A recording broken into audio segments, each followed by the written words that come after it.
Hey, if you're new to my channel, then consider liking and subscribing. It would really mean a lot to me, and honestly, it'd make my day. If you already did, thank you so much. Oh, and by the way, if you like listening to fan fiction, check out my other channel. The link's in the description. Pirate King's Family by Straw Hatter 1.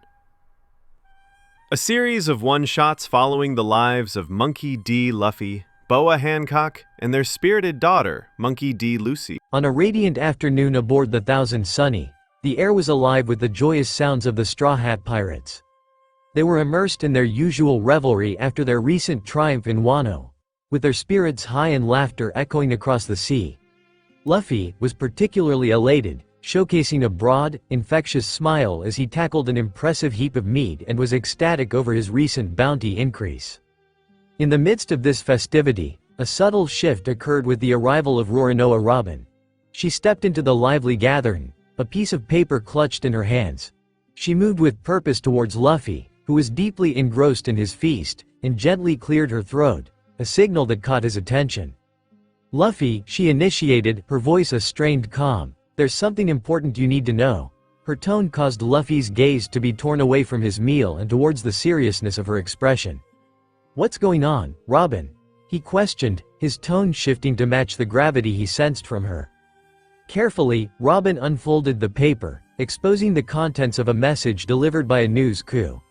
A hush fell over the crew as they gathered around, eager and anxious to learn of the news that warranted such a sudden change in atmosphere. An assault on Amazon Lily, an island under the dominion of Empress Boa Hancock, who, unbeknownst to the world, was Luffy's wife.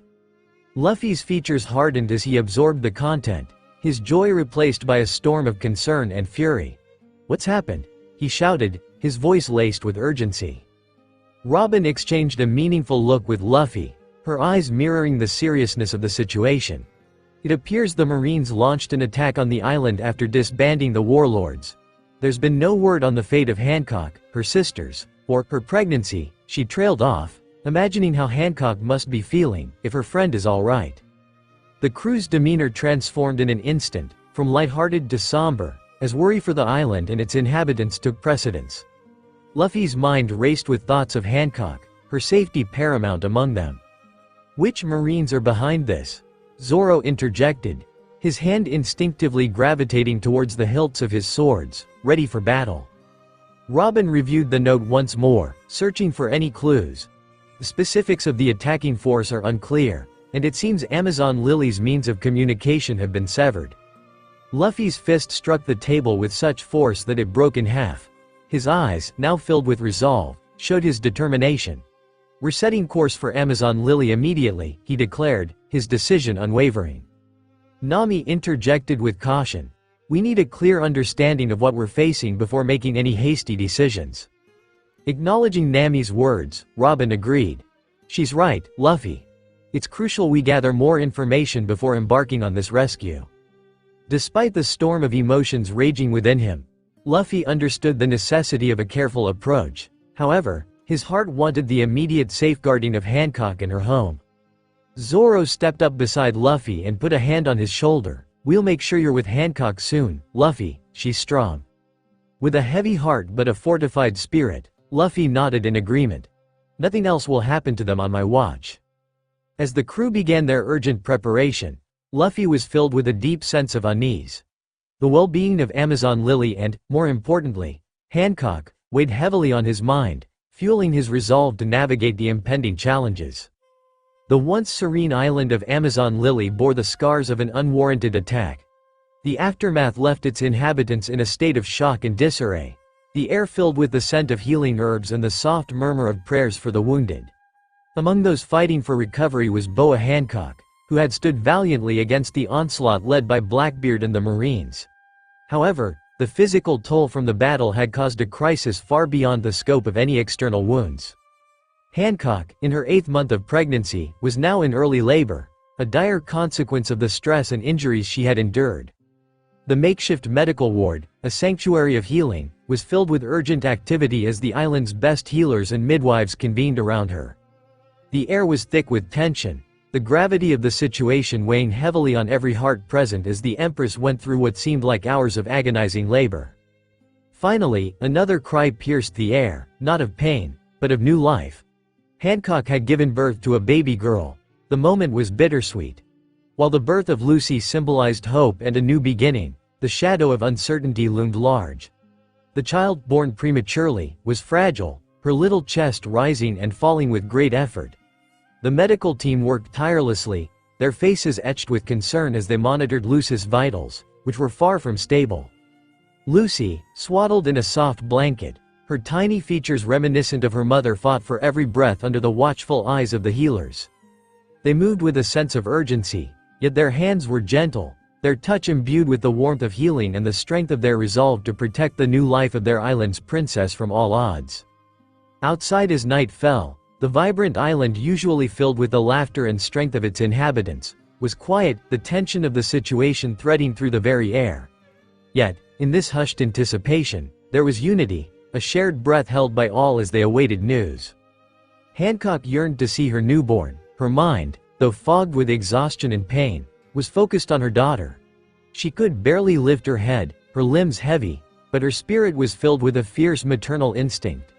"Please," she whispered, her voice barely audible, "I need to see my baby, I need to know she's all right."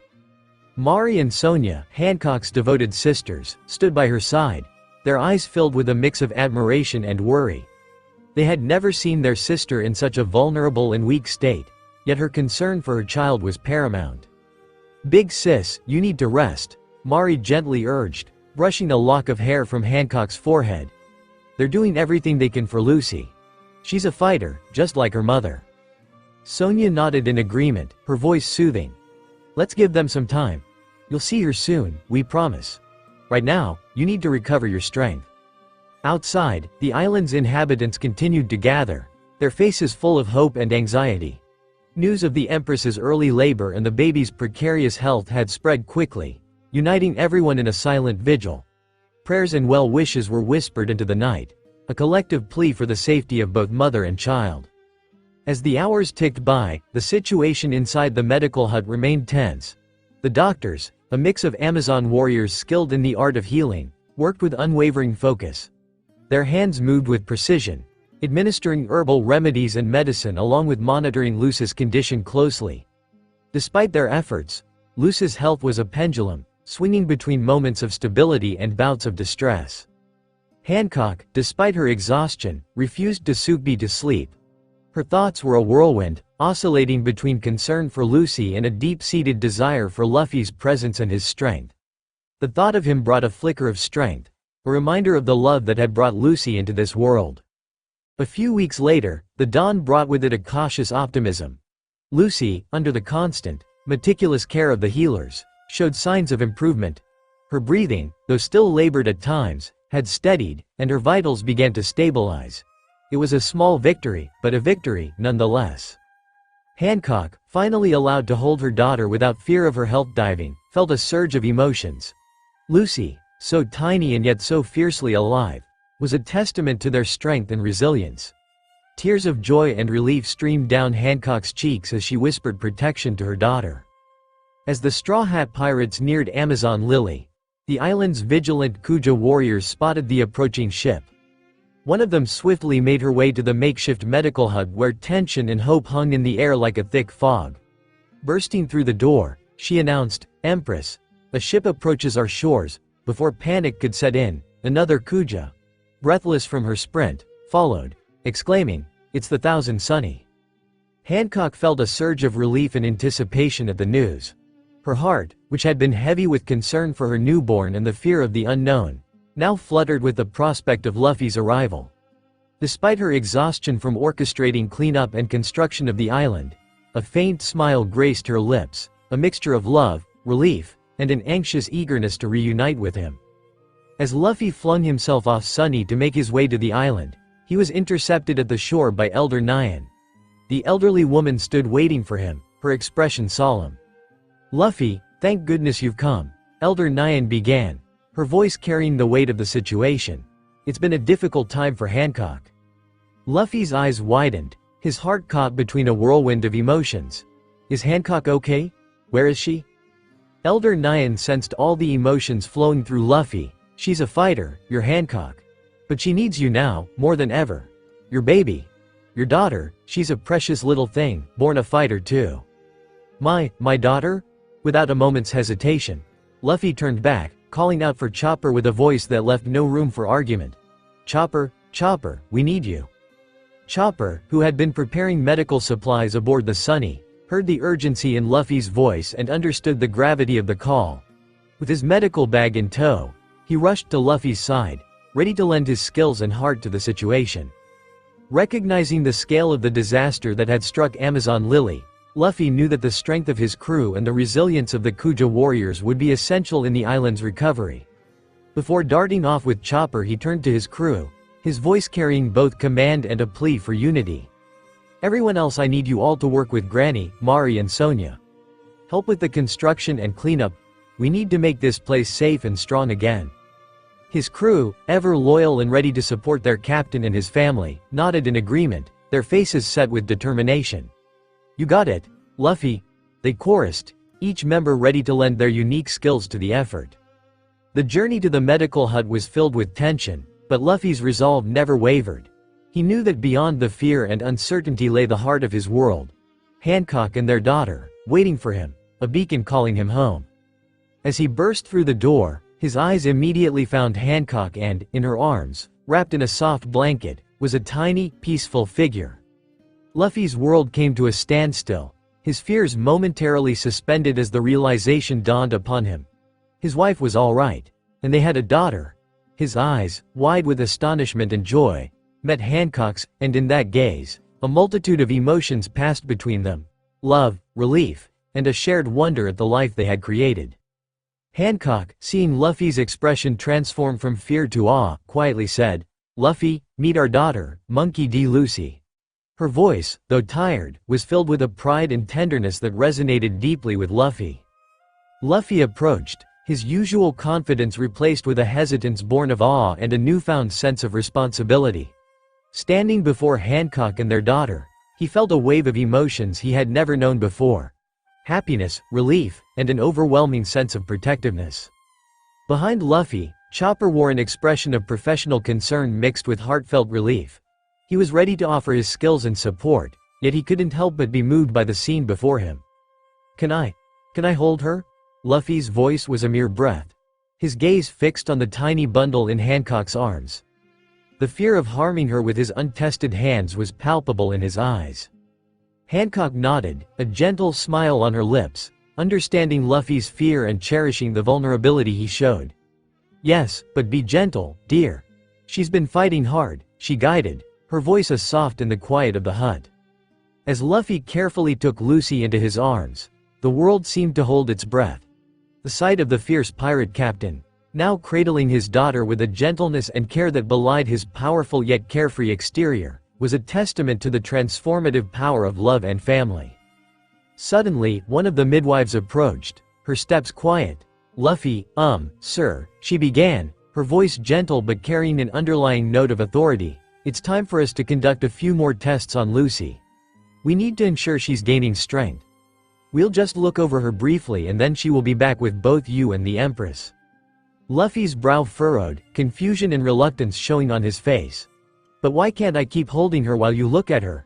he asked, his voice filled with a protective edge, the very notion of being separated from Lucy, even for a moment, filling him with an unfamiliar anxiety.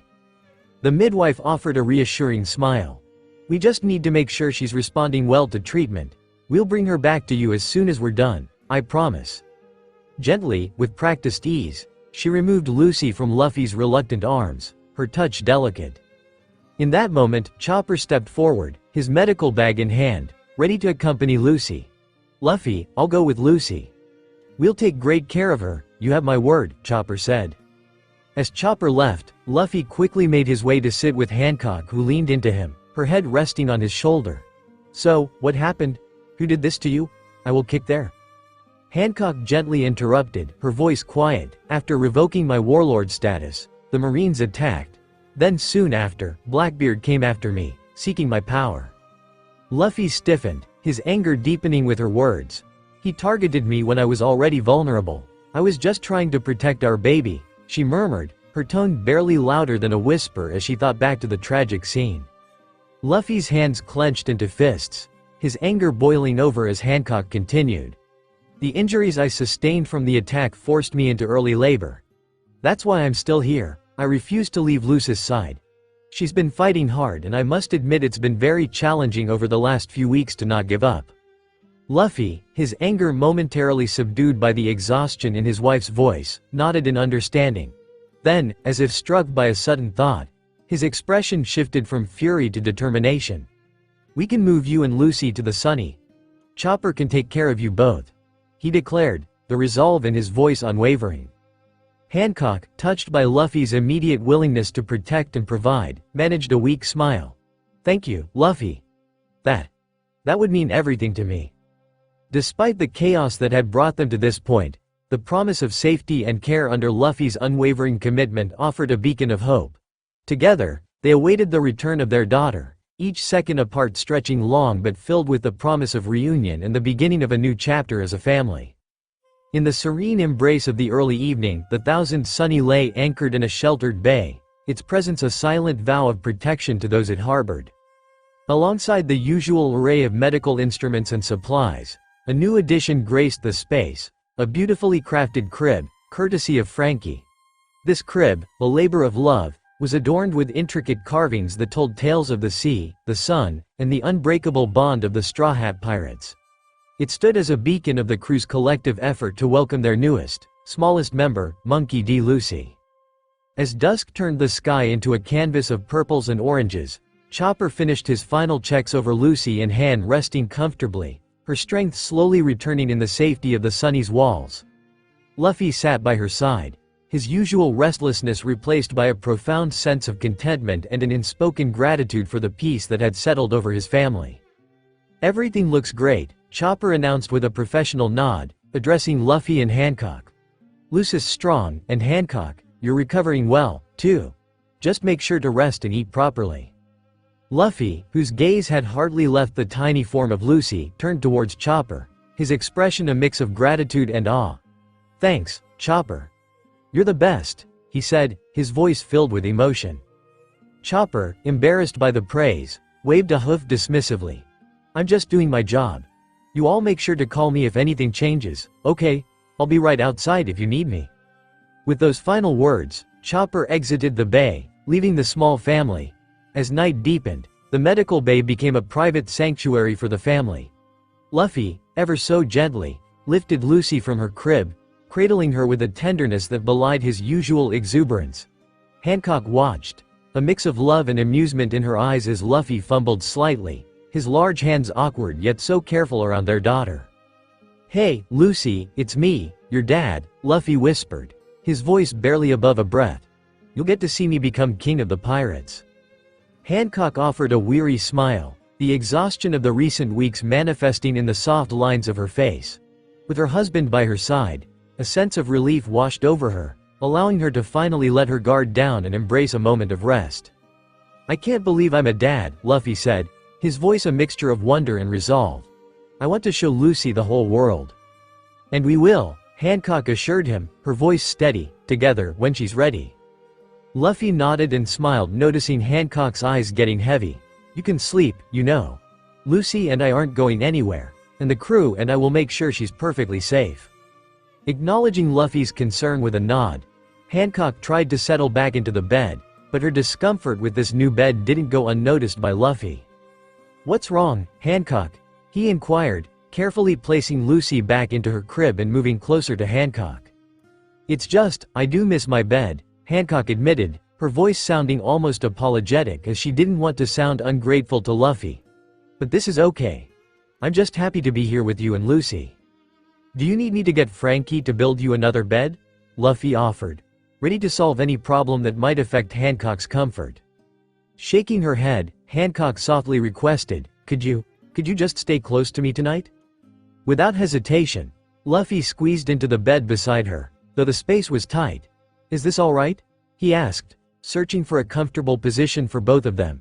Then, as if struck by an idea, he gently repositioned Hancock, so her back was nestled against his chest, allowing him to wrap her in his arms. Is this better? Hancock, still easily flustered by actions like this, found immediate comfort in Luffy's embrace and nodded her approval. In the quiet that settled over them, just before the veil of sleep could claim them entirely, Luffy found himself caught in a moment of reflection. The warmth of Hancock pressed against him made his thoughts louder rather than quieter. "Hey, Hancock," Luffy began, his voice uncharacteristically soft, "I've been thinking, I'm really glad you and Lucy are okay. When Robin told me what happened, He trailed off, the weight of his emotions making it hard to find the right words. Hancock shifted slightly in his embrace, sensing the depth of his feelings. "Luffy, I know," she whispered back, her voice steady. "It was terrifying. But we're both okay now. We feel safe now that you're here." Luffy tightened his embrace, a mix of relief and unresolved guilt swirling within him. "I just wish I could have been here sooner. I hate thinking about you being in danger and I can't do anything to help. What if something happened to you? I wasn't here." There was a long pause, where only the sound of the sea outside filled the silence between them as Luffy thought about his dream of becoming king of the pirates and fear of losing his family. "I will still be the king of the pirates," Luffy continued, "but I don't want to miss out on being with you and Lucy." Hancock turned in his arms, now facing him, her eyes shining in the moonlight filtering through the window. The closeness of their faces made her heart flutter, a familiar warmth spreading across her cheeks. "Luffy, I fell in love with you knowing who you are," she said softly, her voice carrying a strength that belied her flustered state. "Your dream and determination to achieve it is one of the reasons I love you. We'll find a way to make it all work, together." "Thanks, Hancock," he said, smiling widely now. "You're right, we'll figure it out." Hancock, caught up in the moment, couldn't resist the surge of affection she felt for the man beside her. She leaned forward, closing the small distance between them, and gently pressed her lips to Luffy's in a tender kiss as the love she felt for him made her heart feel like it was about to burst.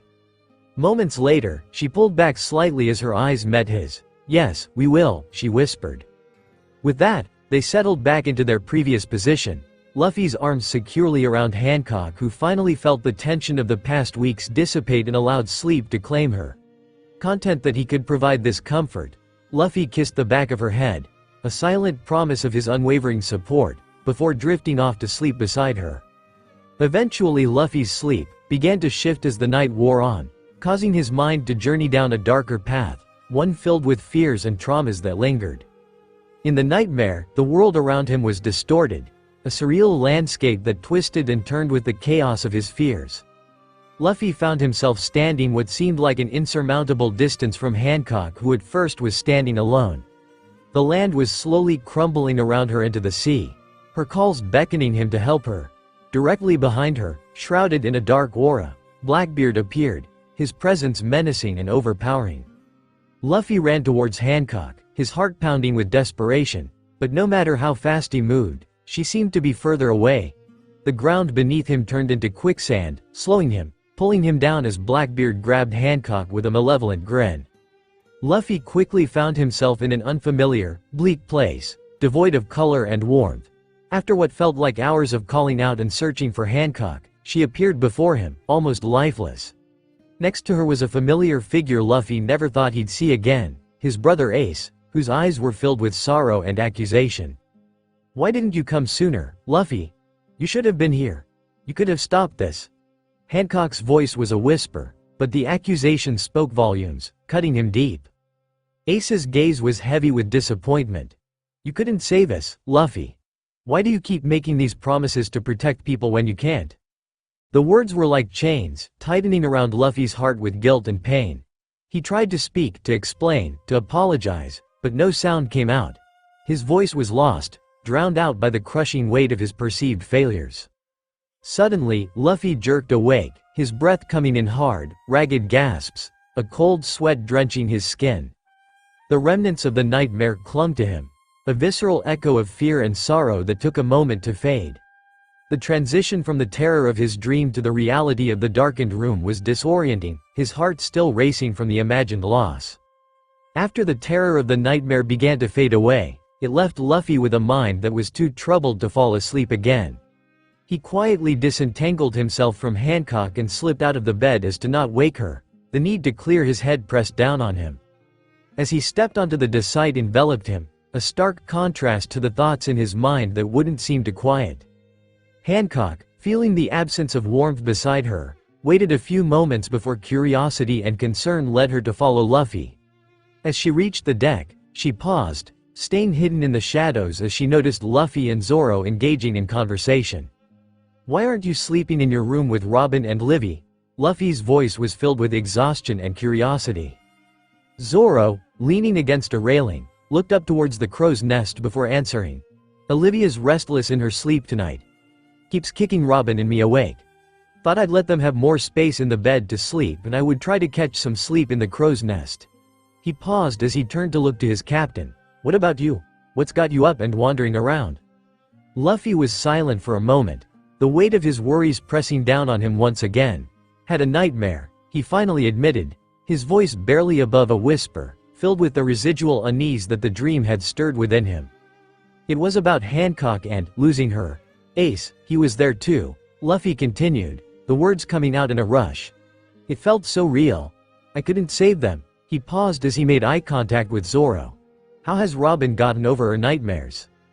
Zoro's gaze softened at the mention of his wife and the struggles she had faced. It was true, Robin had her own demons. Nightmares born from a past riddled with loss and betrayal. Yet, over the years, she had found ways to cope, to heal. She finds strength in us, in what we have together as a crew and as a family.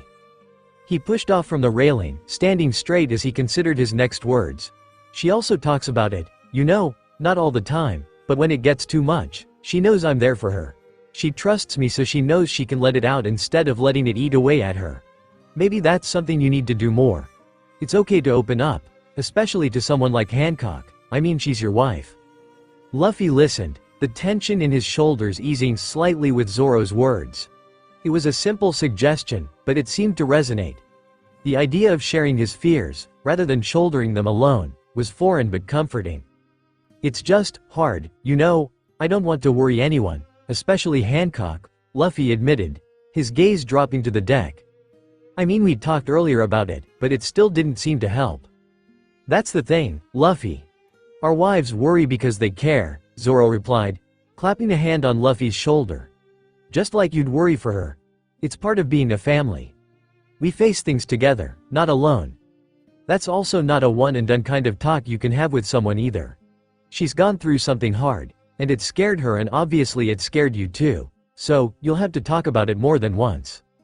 Luffy nodded, a faint smile breaking through his concerns. "Thanks, Zoro.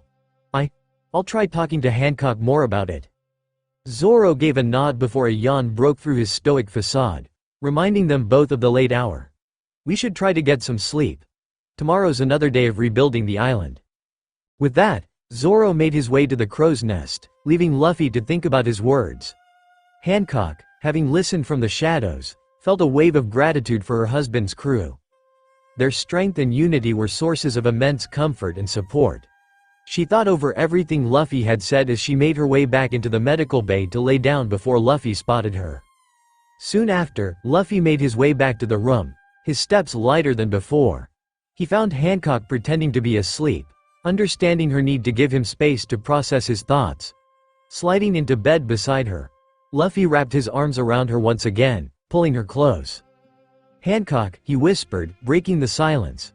"I need to talk to you about something." Hancock turned in his arms, her eyes meeting his in the dim light. The concern in his eyes prompted her to shift closer, signaling her readiness to listen. "What's wrong?" she asked, her voice soft. Luffy took a deep breath, Zoro's words echoing in his mind, reminding him of the importance of sharing, of not carrying his burdens alone. "I had a nightmare," he began, his voice a mix of vulnerability and strength. "It was about losing you and not being able to do anything to save you." The admission hung heavy in the air, a confession of his deepest fears. Hancock's heart sank at his words. She reached up, resting her hand on his cheek. "Luffy, it's okay to be scared. It shows how much you care, but remember you're not in this alone." Luffy nodded, the warmth of her touch and the sincerity in her words soothing the raw edges of his fear. "I know, but the thought of losing any of you, it's something I can't stand." Zoro said it's okay to share these fears, that it's part of being a family. "And he's right," Hancock affirmed, her voice steady. Sharing your fears with me doesn't make you weak. It makes us stronger, as a team and as a family. We face everything together, remember? A smile tugged at the corners of Luffy's lips, the darkness of his thoughts gradually dispelled by his wife's reassurance. Yeah, I remember. It's just hard sometimes, you know, but talking to you helps, it really does.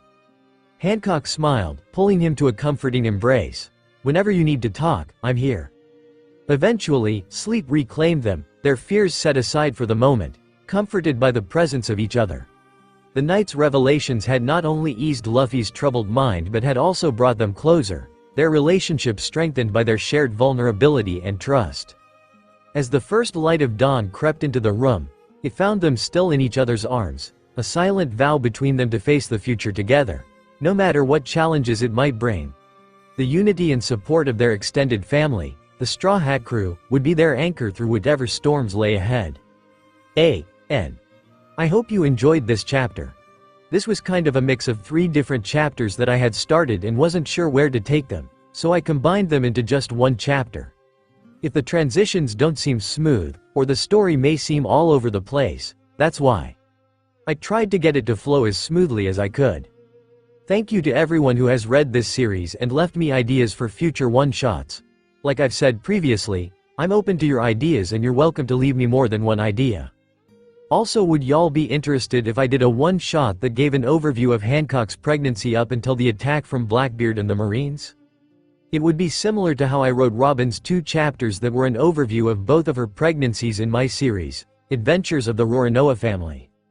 The morning's gentle light filtered through the curtains, casting a soft glow over the room where Hancock and Luffy lay entwined. The serene silence of Amazon Lily's morning was punctuated only by the distant calls of exotic birds, a natural melody that harmonized with the peaceful atmosphere of their surroundings. Hancock was snuggled close to Luffy, her head resting on his chest, listening to the steady rhythm of his heart, a comforting beat that lulled her into a state of contentedness.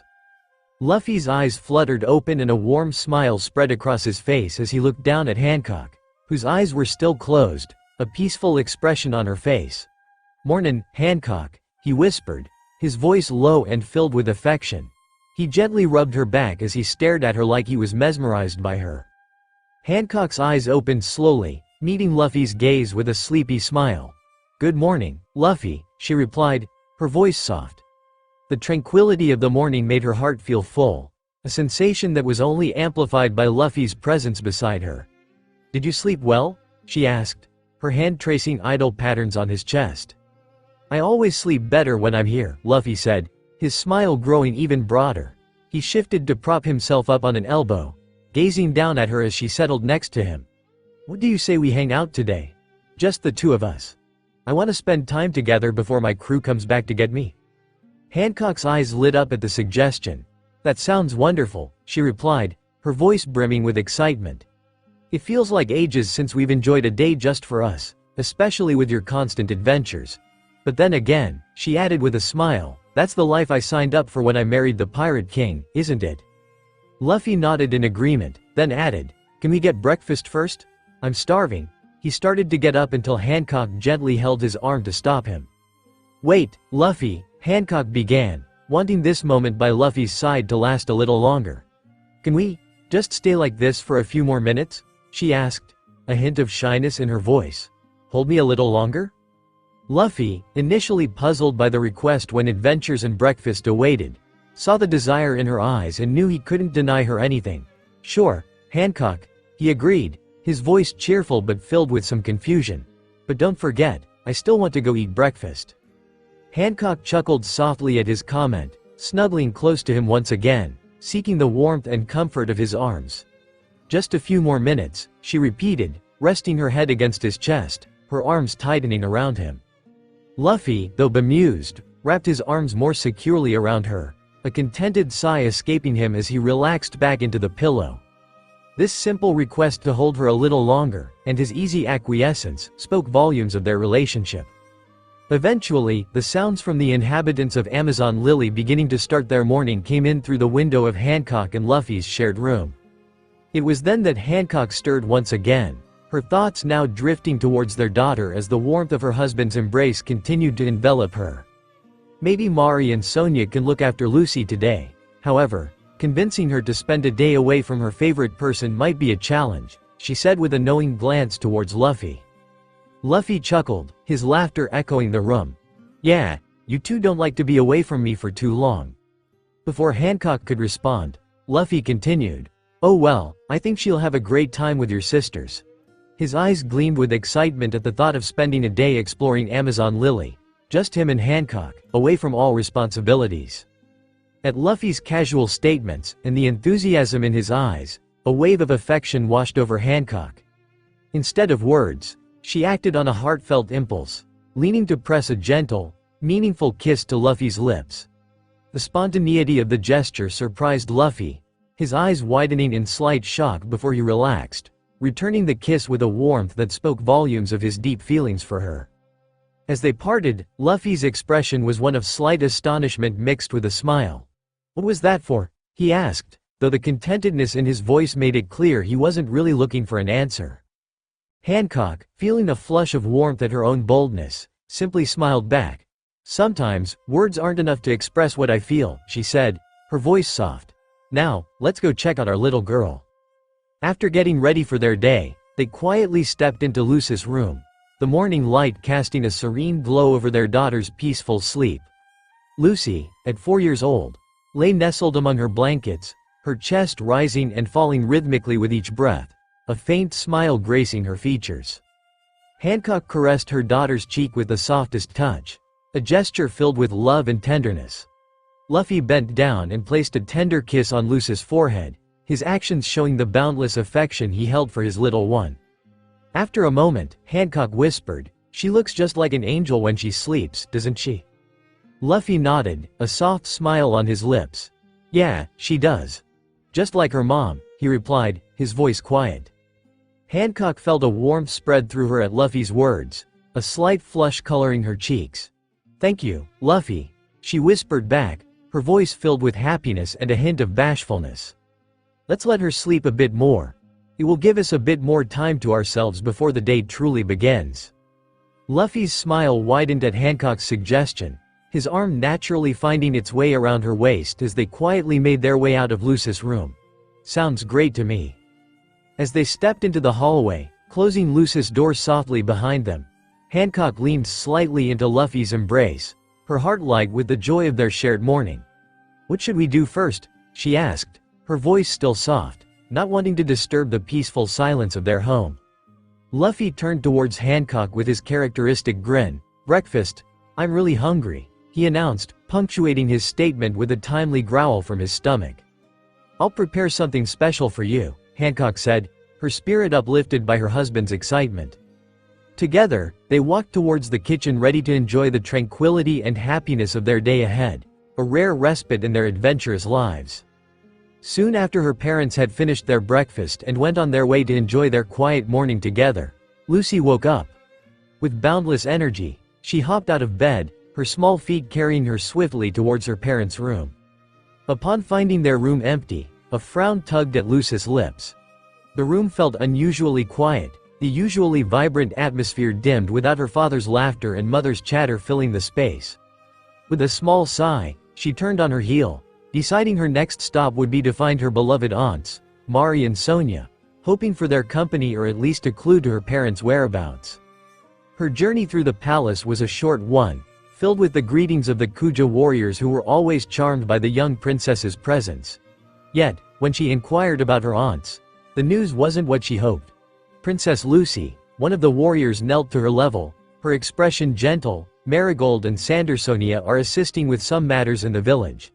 They should be back later today." The disappointment settled heavier in Lucy's heart with this news, her small shoulders slumping.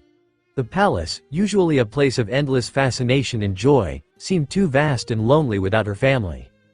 As Lucy wandered, her path took her towards the lush gardens of the palace, a place teeming with life and beauty but lacking the companionship she sought. That was until she spotted Elder Nyan. The elderly woman was tending to some flowers, her hands gentle and assured as she nurtured the blooms. "Grandma," Lucy's voice broke through the morning stillness, her previous disappointment giving way to externed, her face lighting up with a warm smile upon seeing Lucy. Lucy, my dear, what brings you here so early? Elder Nyan asked, opening her arms for a hug, which Lucy eagerly accepted. I couldn't find Mommy and Daddy, or Aunt Mari and Aunt Sonia, Lucy explained, her voice hinting at her earlier sadness. Elder Nyan patted her back soothingly. Well, you found me, princess. How about we spend some time together? I could use help with these flowers, and later, we can perhaps find a nice story to read. Lucy's disappointment began to fade, replaced by the prospect of a new adventure. Okay, Grandma, I can help. I want to make the flowers pretty like Mama. As Lucy carefully placed small blossoms into a basket, her brow furrowed in concentration, Elder Nyan watched her with a smile. The quiet of the morning was broken only by the soft rustle of leaves and the occasional chirp of a bird. It was during these moments of peaceful activity that Lucy's curiosity bubbled to the surface. Grandma, Lucy began, looking up from her task, why doesn't Mommy let me go with her on the ship? I'm a Kuja warrior too. Her question was innocent but filled with the weight of a child's longing for adventure and inclusion. Elder Nyan set aside her gardening tools and met Lucy's gaze. Being a Kuja warrior is about more than just adventure. Your mother and father have many responsibilities and enemies, and because of that, they want to keep you safe. The sea is a vast place filled with wonders, but also dangers. Lucy listened intently, her earlier enthusiasm dimming slightly as she absorbed Nyan's words. But I can be strong too, and then I can keep Mommy safe just like Daddy, she protested softly, a hint of resolve in her young voice. Elder Nyan smiled gently, lifting Lucy's chin with her hand. I have no doubt you will be, Lucy, but for now, your adventure is here. Learning and growing on Amazon Lily. There's so much to learn about our ways, our strengths, and about being a ruler. Your time will come, and when it does, you'll be ready to face whatever comes your way, just like your mother. Lucy pondered Nyan's words, still not fully grasping what she was told. Okay, Grandma. I'll be the best Kuja warrior, and then Mommy will see that I can go with her. Elder Nyan hugged Lucy tightly as she laughed. I have no doubt you will, little princess. Now, let's get these flowers ready. They won't plant themselves, will they? As the morning sun climbed higher in the sky, casting a golden glow over the garden, Elder Nyan couldn't help but feel a deep sense of hope for Lucy's future, knowing that the young princess would indeed grow to be a remarkable Kuja warrior and empress in her own right. After a morning of diligent work with the flowers, Lucy's small stomach began to grumble, a clear sign that it was time for a break. Grandma, can we get something to eat? I'm really hungry, she asked, her hands instinctively going to her belly. Elder Nyan glanced down at Lucy, noting the dirt that covered her clothes and hands from their gardening. Of course, my dear, but first, let's get you cleaned up. We can't have the princess of Amazon Lily looking like she's been playing in the mud, she said, her tone light and teasing. Lucy nodded in agreement, her eyes lighting up at the mention of a bath. Oh, after my bath, can I wear one of Mommy's dresses? I want to look just like Mama, she declared, her determination evident. Nyan couldn't help but chuckle at Lucy's request. The image of the little princess attempting to parade around in an oversized dress of Hancock's as she led Lucy towards the bath. How about we find something a bit more your size? I bet you have a dress that's just as beautiful as your mother's dresses, she suggested. Lucy's eyes sparkled with enthusiasm as she pictured herself looking just like her mother. It has to be a really special dress, just like Mommy. It will be as special as you are, Lucy, Nyan assured her, helping the young girl into the bath. We'll make sure of it. The bath time flew by with more laughter and playful plans for their dress hunt. Nyan was reminded once again of the unique joy that Lucy brought into their lives. Her spirit a delightful blend of her parents' best qualities, even in something as simple as choosing what to wear. Once Lucy was all clean and wrapped in a fluffy towel, Nyan took Lucy's hand and led her back to her room, where they were now on the hunt for the perfect dress. As they entered the room, Lucy made a beeline for her wardrobe, her eyes scanning the contents with a seriousness that mirrored her mother's. Then, with excitement, she pulled out a purple dress filled with the Kuja pirate's Jolly Roger. It was similar to one of Hancock's dresses, albeit sized for a much smaller princess. This one, Grandma, it looks just like Mama's, Lucy exclaimed. Nyan couldn't help but agree.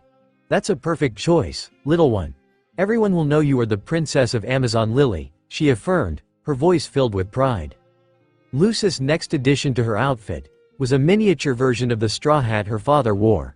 Despite the clear mismatch with the dress, Lucy's determination to wear it was unwavering. "I want to wear Daddy's hat too," she declared, placing it on top her damp hair with a grin that mirrored her father's own. The outfit did not match, but it was adorable. Lucy, in her regal purple dress, topped with the iconic straw hat. Nyan couldn't contain her smile. "Well, that's quite the combination. Your parents would be proud," she said, her amusement clear. Lucy beamed, twirling in her dress, the straw hat slightly askew but worn with undeniable pride. "I'm like Mama and Daddy now," she proclaimed. Nyan adjusted the hat to make sure it sat just right atop the princess's head. "You certainly are, Lucy," she replied. Now dressed in her unique ensemble, Lucy and Nyan began their walk to lunch. Throughout their journey, Lucy was unusually quiet, her small hand gripping Nyan's as she was lost in thought. As they entered the dining area, the aroma of delicious foods filled the air, a familiar scent that usually brought a smile to Lucy's face.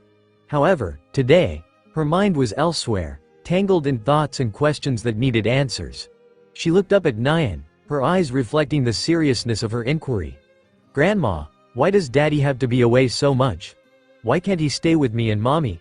she asked, her voice carrying a mix of longing and confusion. Nyan paused, considering her words carefully. "Your father travels for many reasons," she began. "It's not that he wants to be away from you. He's looking for adventure while also doing what he can to protect you and your mother. There are also people out there in this world that need him, like his crew." Lucy listened intently, but her brow furrowed, indicating her struggle to fully understand. "But I need him too," she said quietly, the simplicity of her statement underlining the complexity of her feelings. Nyan pulled Lucy into a gentle embrace. "I know you do, my dear, and he knows it too.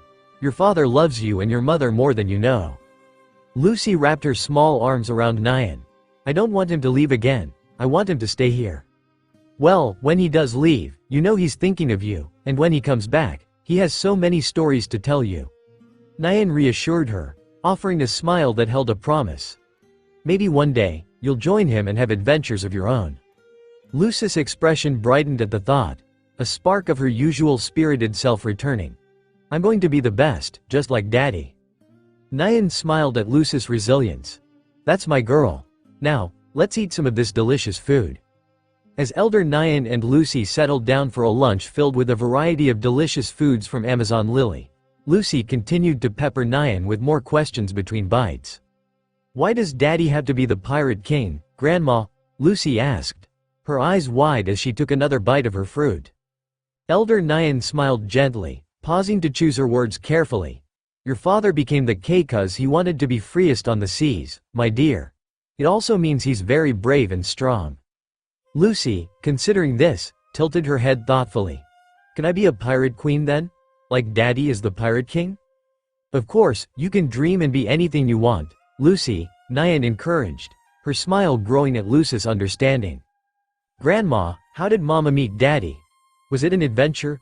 Lucy's questions showed no sign of slowing, her interest in her parents' tale evident. Elder Nyan paused, considering how best to weave the story in a light that would captivate yet not upset the young princess. "Oh, it was quite the adventure, Lucy. Your mother and father fought when they first met," she began, capturing Lucy's full attention. "Your father landed on Amazon Lily and instead of being afraid of this new place, he stood up for what he believed in, even in front of your mother." Lucy's eyes widened in wonder. "Daddy fought Mama?" Nyan chuckled softly. "Yes, but we'll say it was more like a disagreement. You see, during their, let's call it a discussion, your father did something very brave. He protected your Aunt Sonia's secret by covering her back." Lucy leaned in closer, her food momentarily forgotten. "Like Mommy's secret mark on her back?" "Just like your mother's secret mark," Nyan explained. "Your father, not fully understanding the secrecy that surrounds that mark, still chose to protect it. That's when your mother saw how different he was from anyone she'd ever met." "Is that why Mama loves Daddy?" Lucy asked, piecing the story together in her mind. "That's one of the reasons, yes," Nyan agreed, her eyes twinkling. "Your mother saw in your father a kind-hearted and courageous man. It was the beginning of a great adventure for them both, leading to where we are today." Their conversation continued, Nyan skillfully navigating the young girl's inquiries, ensuring that the tales of her parents' past were both inspiring and age-appropriate. Lucy's imagination flourished under Nyan's guidance, her young mind filled with images of her parents' adventures and the love that grew between them. A love that eventually led to her being here, a cherished daughter of the King of the Pirates and the Empress of Amazon Lily. As their meal concluded and their conversation finished, Lucy's restlessness began to resurface. Despite Elder Nyan's comforting presence and the engaging tales, Lucy's desire to see her parents overwhelmed her patience. I need to find Mommy and Daddy now, Lucy declared, suddenly springing from her seat with determination. Before Nyan could react, Lucy was already dashing towards the palace's grand entrance, her small feet carrying her swiftly across the marble floors as she dodged other Kuja. Nyan called out, Lucy, wait, but the young princess was too quick, her heart set on finding her parents.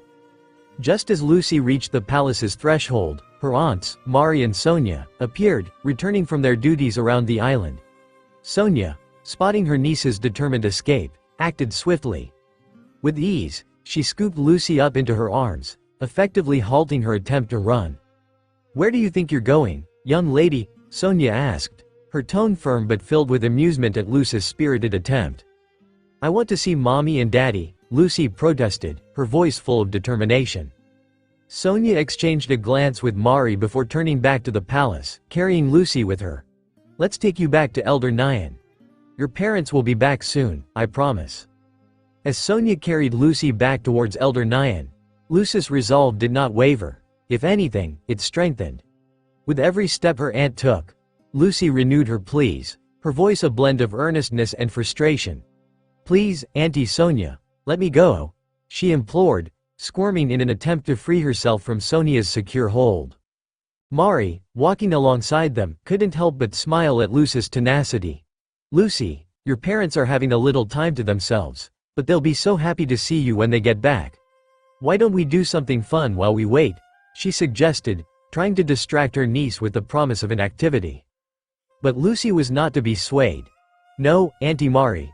I miss them. I just need to see them, she said, the edge of tears in her voice hinting at the depth of her longing.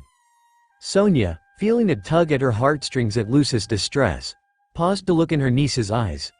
Lucy, she said gently, we understand you miss your parents, but they asked us to take care of you, and that's what we're going to do.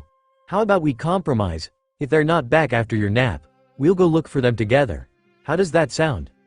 Lucy, her initial resolve softening at her aunt's gentle tone, considered the offer. The promise of a collective search seemed to offer some solace. Okay, she finally agreed, albeit reluctantly. But you have to promise we'll really go look for them. We promise, Sonia assured her, offering a warm smile that mirrored Mary's. With the agreement reached, they continued their walk back to Elder Nyan. As the early afternoon sun cast a warm, golden light over Amazon Lily, a quiet hush enveloped the palace. It was time for the young princess to nap, but thoughts of her parents and their adventures made sleep a distant prospect. Her room, usually a comforting haven, felt empty and vast without her family's presence. Motivated by a yearning she couldn't ignore, Lucy decided to take action. With a quiet determination, she tiptoed out of her room, her small feet carrying her silently through the palace's corridors. Her heart was set on one destination, her parents' room. As Lucy stepped into her parents' room, she was greeted by the comforting scent of her mother's perfume. Meanwhile, Salome, Hancock's loyal serpent companion, slithered gracefully towards her, her large eyes observing her with an almost knowing glance. Salome, do you think Zephyra and Patches are having fun exploring without me? Lucy questioned, sitting down on the floor, her voice filled with curiosity. The young girl often spoke to Salome as if the snake could understand every word, a testament to their unique friendship. In response, Salome hissed softly, a gentle sound that Lucy had come to recognize as agreement. They're brave, just like Mommy and Daddy, Lucy continued, her imagination painting vivid pictures of her own companions exploring the lush jungles of the island. I asked them to find the biggest flower ever for Mama. Do you think they'll find it? This time, Salome did more than just hiss softly. The serpent gently nudged a small, beautifully illustrated book towards Lucy. a book of Amazon lilies flora that Lucy often looked at. It was Salome's way of engaging with Lucy's question. Lucy's eyes lit up with excitement as she flipped through the pages, her fingers tracing the drawings of the exotic flowers. "Do you think this is the biggest one?" she asked, looking up at the snake with her big blue eyes. Salome tilted her head, as if contemplating the question. Noticing the young princess's eyes beginning to get heavy with sleep as she looked through the book, the snake eventually coiled beneath her feet, lifting her gently onto the mattress. Once settled under the blankets, Lucy wrapped her arms around a pillow, pretending it was her mother's hug.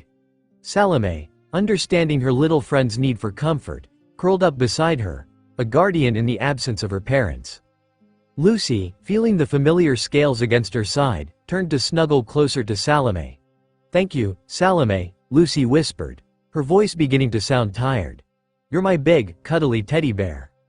Salome's gentle hiss was the last thing Lucy heard before she drifted off to sleep, which was filled with dreams where she, Salome, Zephyra, and Patches embarked on fun adventures across the island. Lucy stirred from her sleep to the quiet of the continued absence of her parents. With a determination and Salome's help, Lucy slid off the bed and turned to face her mother's companion. "I'll find them myself," Lucy decided as she adjusted her straw hat on her heel. She set off in search of her aunts, her small feet carrying her through the palace corridors. It didn't take long for Lucy to find Nyan, Mari, and Sonia gathered in the courtyard, the three of them discussing the evening's plans.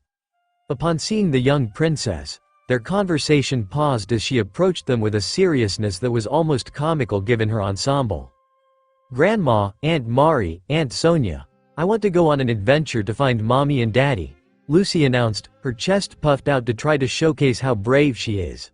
"We need to find them cause they could be fighting a big monster," she exclaimed, trying to create some urgency so she can see her parents. The three women exchanged glances, a mix of amusement and affection in their eyes. "Is that so?" Nyan replied, her voice gentle. "Well, then, let's see if we can save your parents." Their adventure took them through the lush gardens of Amazon Lily, with Lucy leading the way. "Grandma, aunties, look at me," Lucy exclaimed, bursting with excitement. Mimicking a move she had seen her father perform, she braced herself. "Gum Gum Rocket," she cried out, attempting to propel herself forward with the same vigor as Luffy, her arms stretched out in front of her as if she could stretch and soar through the air just like her dad.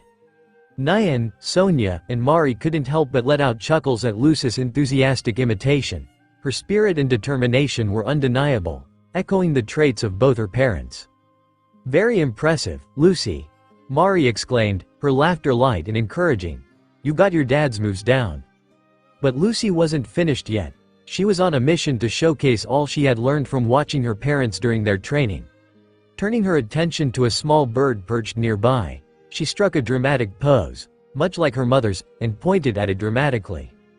"I will defeat you, evil bird," Lucy declared with the utmost seriousness, hoping to mimic her mother's abilities. Love beam." The bird, unfazed and perhaps a bit confused, simply cocked its head at Lucy before flitting away. The sight was so earnest and adorable that Nyan, Sonia, and Mari burst into a fresh round of laughter. "Oh, Lucy, you're going to be just as formidable as your mother one day," Nyan said through her chuckles, wiping away a tear of amusement. Lucy, undeterred by the bird's departure, spun around to face her audience, her little chest puffed out once again. "I'm going to practice until I get it right," she proclaimed, her determination shining bright in her eyes. Sonia stepped forward, kneeling to be at eye level with Lucy. "I have no doubt that you'll get it right, little warrior." As they continued their search across the island, Lucy's enthusiasm never waned. She practiced her parents' moves, each attempt filled with the boundless energy and determination that mirrored that of her father. "Gum Gum Gatling," she would shout, moving her arms to punch tall grass as if she was mimicking her father. Finally, their search led them to a secluded part of the beach, where Hancock and Luffy were enjoying a moment of peace. Spotting her parents from a distance, Lucy's face lit up with a joy so pure it outshone the sun without hesitation. She took a deep breath and launched herself forward with a spirited, "Gum Gum Rocket." Her sudden shout startled Hancock and Luffy, pulling them from their tranquil moment. As they turned to see their daughter sprinting towards them with arms outstretched, Any surprise they felt melted into warmth and amusement. Hancock opened her arms just in time as Lucy leapt, her little body propelled by nothing but her own youthful energy. "I flew, Mommy," Lucy exclaimed as she landed safely in Hancock's embrace, her laughter infectious. Luffy couldn't contain his laughter, the sound booming across the beach. "You sure did, Luce, that was awesome," he stated, his eyes twinkling with pride. Hancock enveloped Lucy in a tight embrace. "My brave little warrior princess," she murmured, showering Luce's face with gentle kisses, eliciting a beaming smile and giggles from the young girl. Sonia and Mari drew closer, their own smiles mirroring the happiness of the moment. While the family basked in the glow of the setting sun, Elder Nyan couldn't help but remark, "It's truly remarkable. Who would have thought that the fierce Empress of Amazon Lily would become such a doting mother? Hancock, you've really softened." Hancock's eyes flicked towards Nyan, a serious glint in her gaze. Before she could retort, Luce's enthusiastic voice captured her attention. "Mommy, Daddy, can we go have dinner now? I'm hungry." Her excitement was palpable, her earlier adventures having fueled her appetite. Luffy smiled and effortlessly lifted Lucy onto his shoulders, securing her with his hands. "You heard the princess, it's time for dinner," he declared. With Lucy now secure on his shoulders, Luffy grabbed Hancock's hand, and together, they made their way back to the palace. Hancock smiled, the comment about her softened nature forgotten in the joy of the moment. She followed Luffy, with Lucy perched high above, her laughter ringing clear and bright as they made their way back to the palace. Sonia and Mari exchanged amused looks before joining Nyan in following the family, their steps light and hearts full. The palace dining hall welcomed them back. As they settled around the table, Lucy, now sitting on her father's lap, was the center of attention, her excitement evident.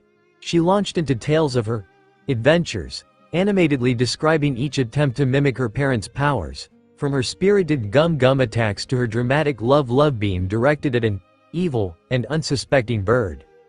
The family listened with undivided attention, their laughter mingling with Luce's excited recounting. Luffy and Hancock exchanged amused glances, their pride in their daughter's spirit and imagination growing with every word. "Well, it sounds like you've had quite the busy day," Hancock remarked, her tone making Lucy more eager to share.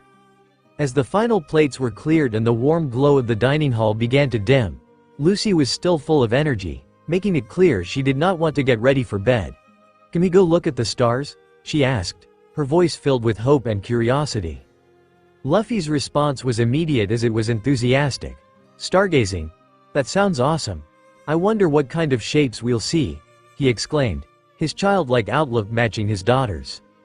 With a nod of agreement from Hancock, the family made their way to the beach, a gentle breeze escorting them under the tapestry of stars. Hancock spread out a large blanket on the soft sand, creating a cozy space for them to lie down and gaze upward. Lucy snuggled up between her parents on the blanket, her head tilted back to look at the vast expanse above them. The stars twinkled like diamonds against the night sky, each cluster of stars taking on a different shape, causing Luce's imagination to run wild. Hancock began to point out constellations, her finger tracing the invisible lines between stars to show images of warriors, animals, and gods. "See that cluster, sweetheart? That looks like Zephyr and Salome," she said softly to Lucy. Lucy absorbed every tale and constellation with wide-eyed wonder, following her mother's finger that seemed to trace the night sky. Every so often, she'd extend her own hand toward a twinkling light. "What about that one?" she'd ask, or, "Does that one have a story, Mama?" Hancock and Luffy alternated their responses. Luffy responded with whimsical stories and adventures, his imagination painting vivid pictures for his daughter's equally creative imagination. Meanwhile, Hancock would gently interject with strands of truth and knowledge, helping to make the story both enlightening and enchanting. Not long after, Luce's energy began to wane, her questions slowing, her eyes, now heavy with sleep, blinked more slowly, the effort to keep them open becoming too great. Quietly, she snuggled closer to Luffy, seeking the comfort and warmth of her father. Around her, pulling her in gently to make sure she's comfortable. Hancock watched the cute scene, a smile gracing her lips at the sight of their daughter finding solace in her father's embrace. However, the warmth of the moment was fleeting with the thought of Luffy's imminent departure in the morning.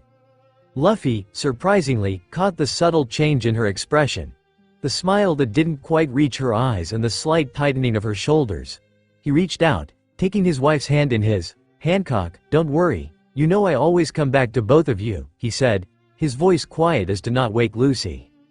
Hancock met his gaze, the unspoken fears and wishes in her eyes evident. "I know," she replied, her voice a whisper.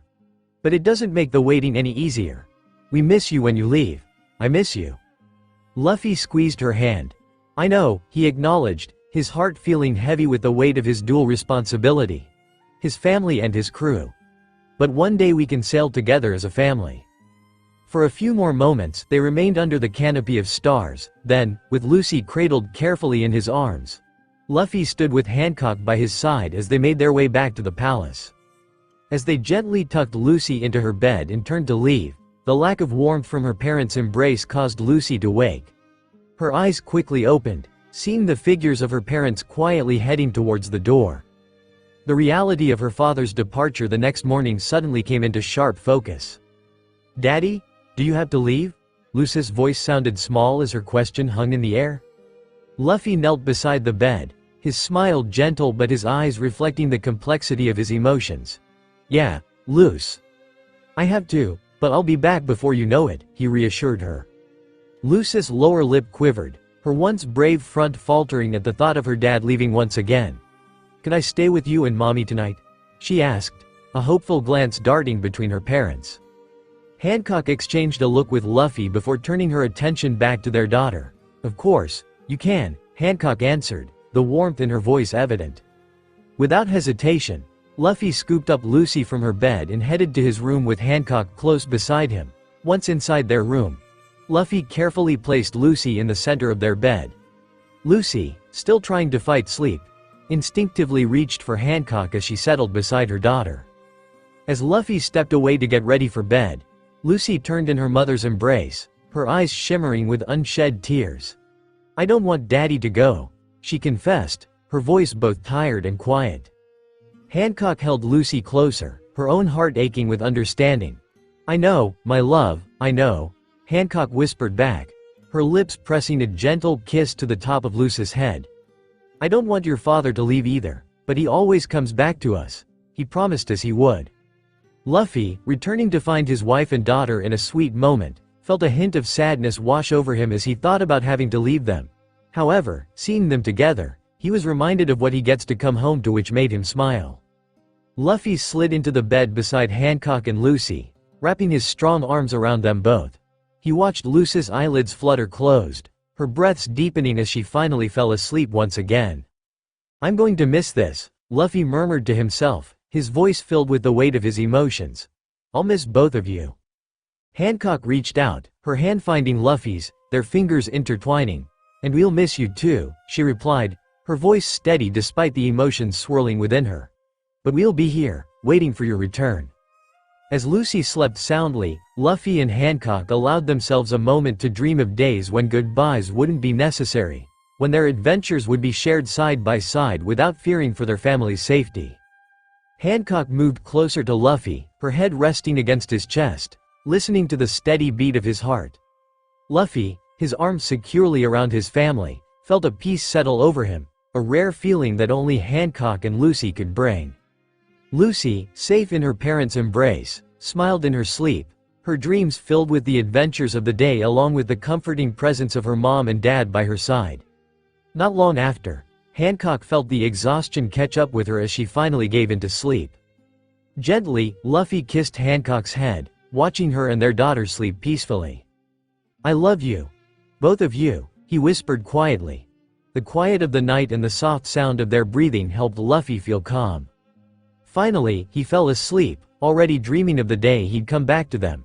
As the first rays of sunlight pierced the horizon, casting a golden glow across the sea, the perfume Udid gently rocked in the calm morning waters. Hancock found herself alone in her bed as she rolled over, feeling the space where Luffy had been just a few moments earlier. The night before had been filled with their passion and vulnerability, a change to their usual adventures and battles. As she sat up, the remnants of their night still clinging to her, She noticed Luffy across the room, putting on his signature straw hat and vest, preparing himself for the day ahead.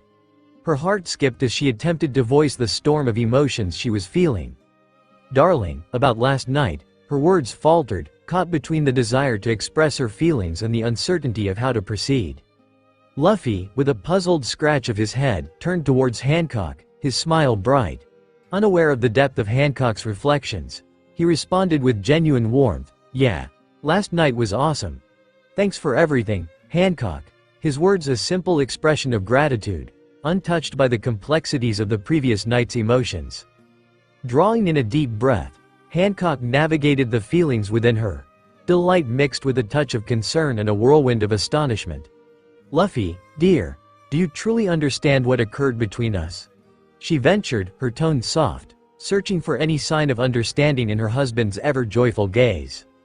Luffy's smile only broadened, his eyes sparkling with the same ease and enthusiasm that seemed to guide his every adventure. "Sure, it was a blast. You're incredible, Hancock," he exclaimed, his acknowledgement skating blissfully over the surface of Hancock's deeper implications. The Empress found herself both frustrated and endeared by his guileless nature. With a resigned sigh, she chose to embrace the simplicity of his perspective, letting the significance of their shared moment linger in her heart unspoken.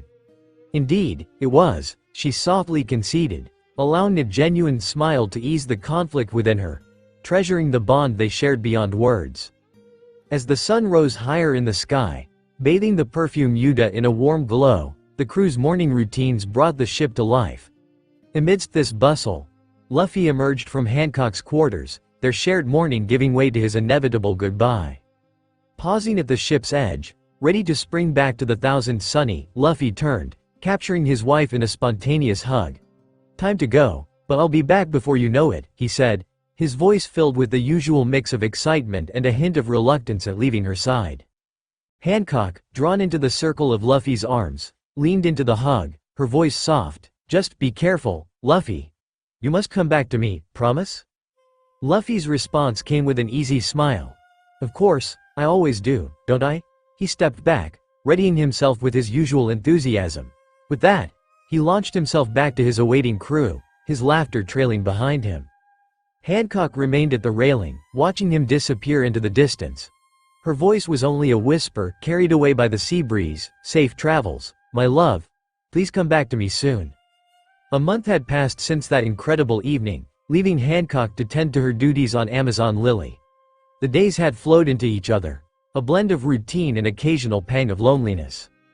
It was during one of her travels around the island that Hancock found herself grappling with an unfamiliar sensation.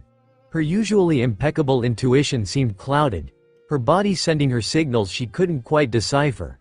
After several days of silent contemplation, she sought the wisdom of the island's most revered healer, Belladonna.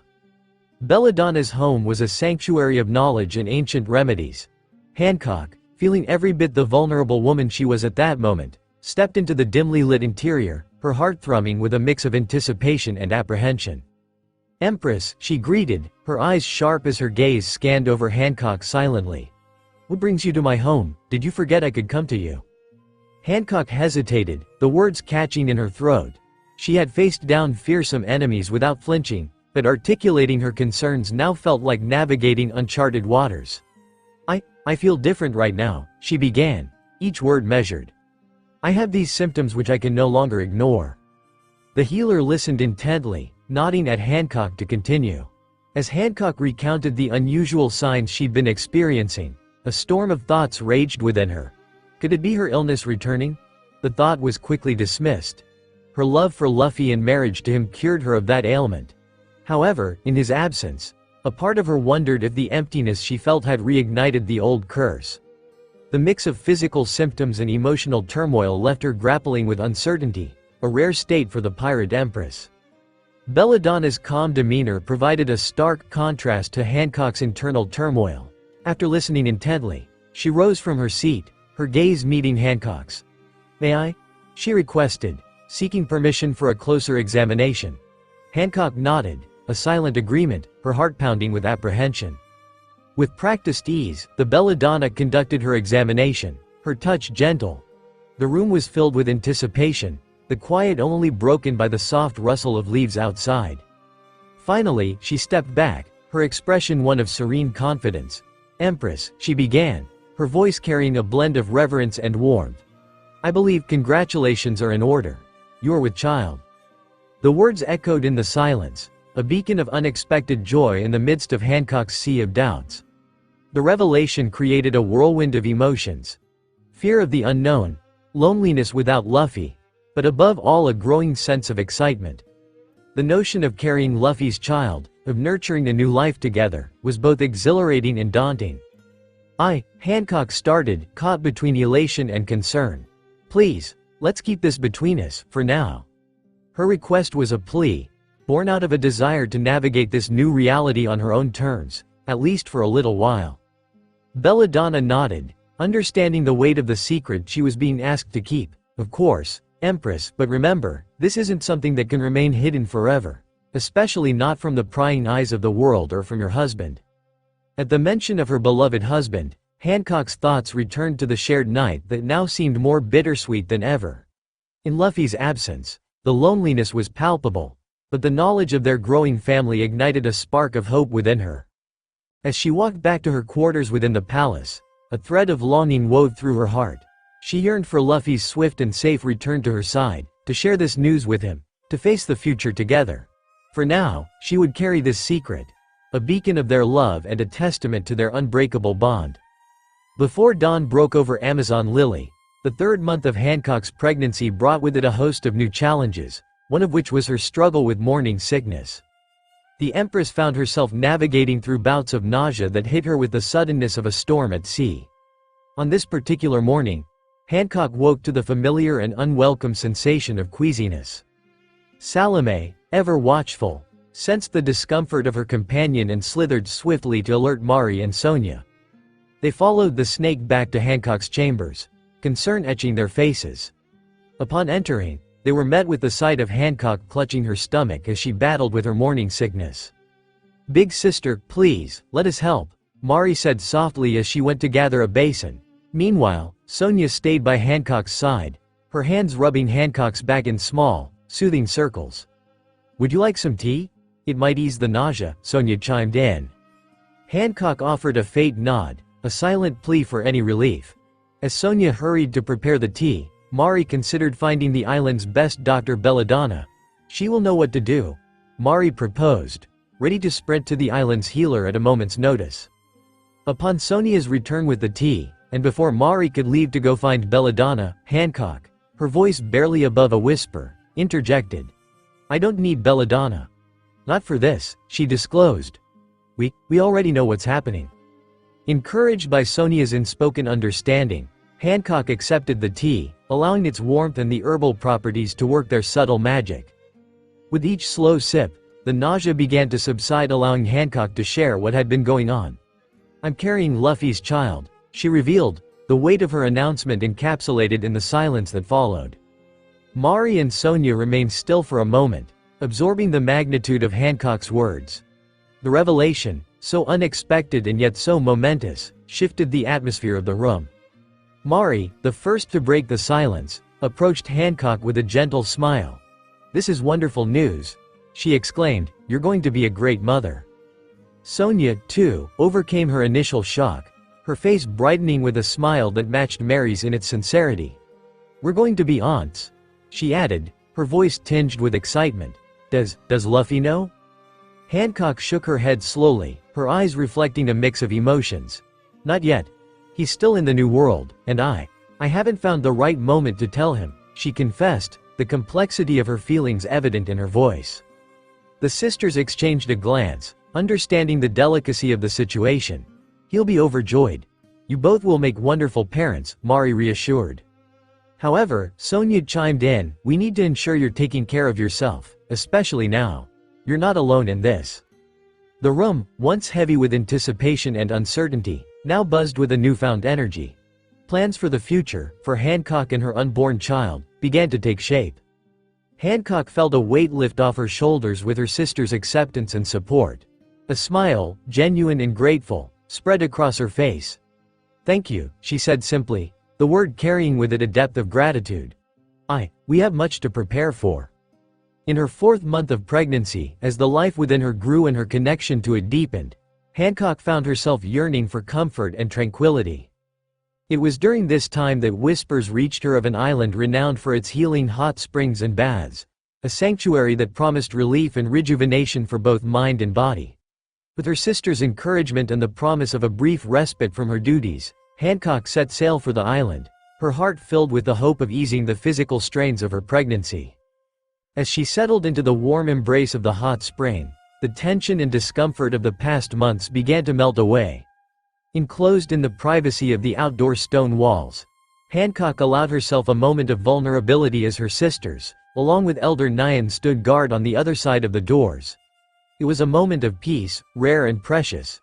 A brief escape from the complexities of her life as an empress and a soon-to-be mother. It wasn't long, however, before her tranquility was shattered by an unexpected commotion. From within the calm waters, her peaceful solitude was abruptly interrupted by the sound of someone hurtling through a tube connected to the bath. When he finally surfaced, Hancock couldn't believe her eyes. "Am I dreaming, darling?" After Luffy managed to wipe his eyes so he could see again, his familiar voice rang out. "Hancock," he exclaimed, a mix of surprise and delight in his voice as he popped up in the water right in front of her. Hancock's initial shock gave way to a surge of emotions. "Luffy, you must have heard I was here and came to find me," she responded, her voice filled with its usual affection for her husband. Luffy showed Hancock his characteristic grin. "Actually, we just stopped to refill our cola supply," he admitted, oblivious to the implications of his unexpected entrance.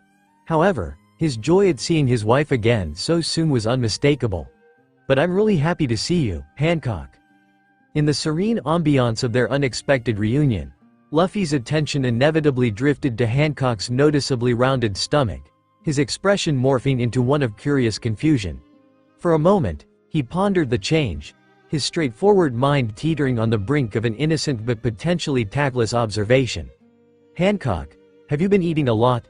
he began, his voice trailing off as he gestured towards her midsection, his usual cluelessness about to make an appearance. Hancock, understanding immediately where her husband's thoughts were leading, interjected quickly, her voice laced with a mixture of amusement and shock. "Luffy, darling, there's something I need to tell you, though it should seem rather obvious now," she said, her hand resting protectively over her stomach, ready to unveil the monumental news of their impending parenthood. However, before she could continue, their reunion was abruptly interrupted by the sounds of conflict resonating from beyond the bath's secluded walls. Sonia, Mari, and Elder Nyan's voices, mingled with those of strangers, the precursor to an imminent attack. Suddenly, the doors to the bathhouse burst open, revealing members of the Cider Guild, their intentions clear as they fixed their gaze upon Hancock. The shock of their aggressive intrusion was compounded by their realization that Luffy was present with a bathing Hancock. Luffy's instincts kicked in, his body tensing in preparation for the confrontation, even as his mind raced to process Hancock's partially disclosed news.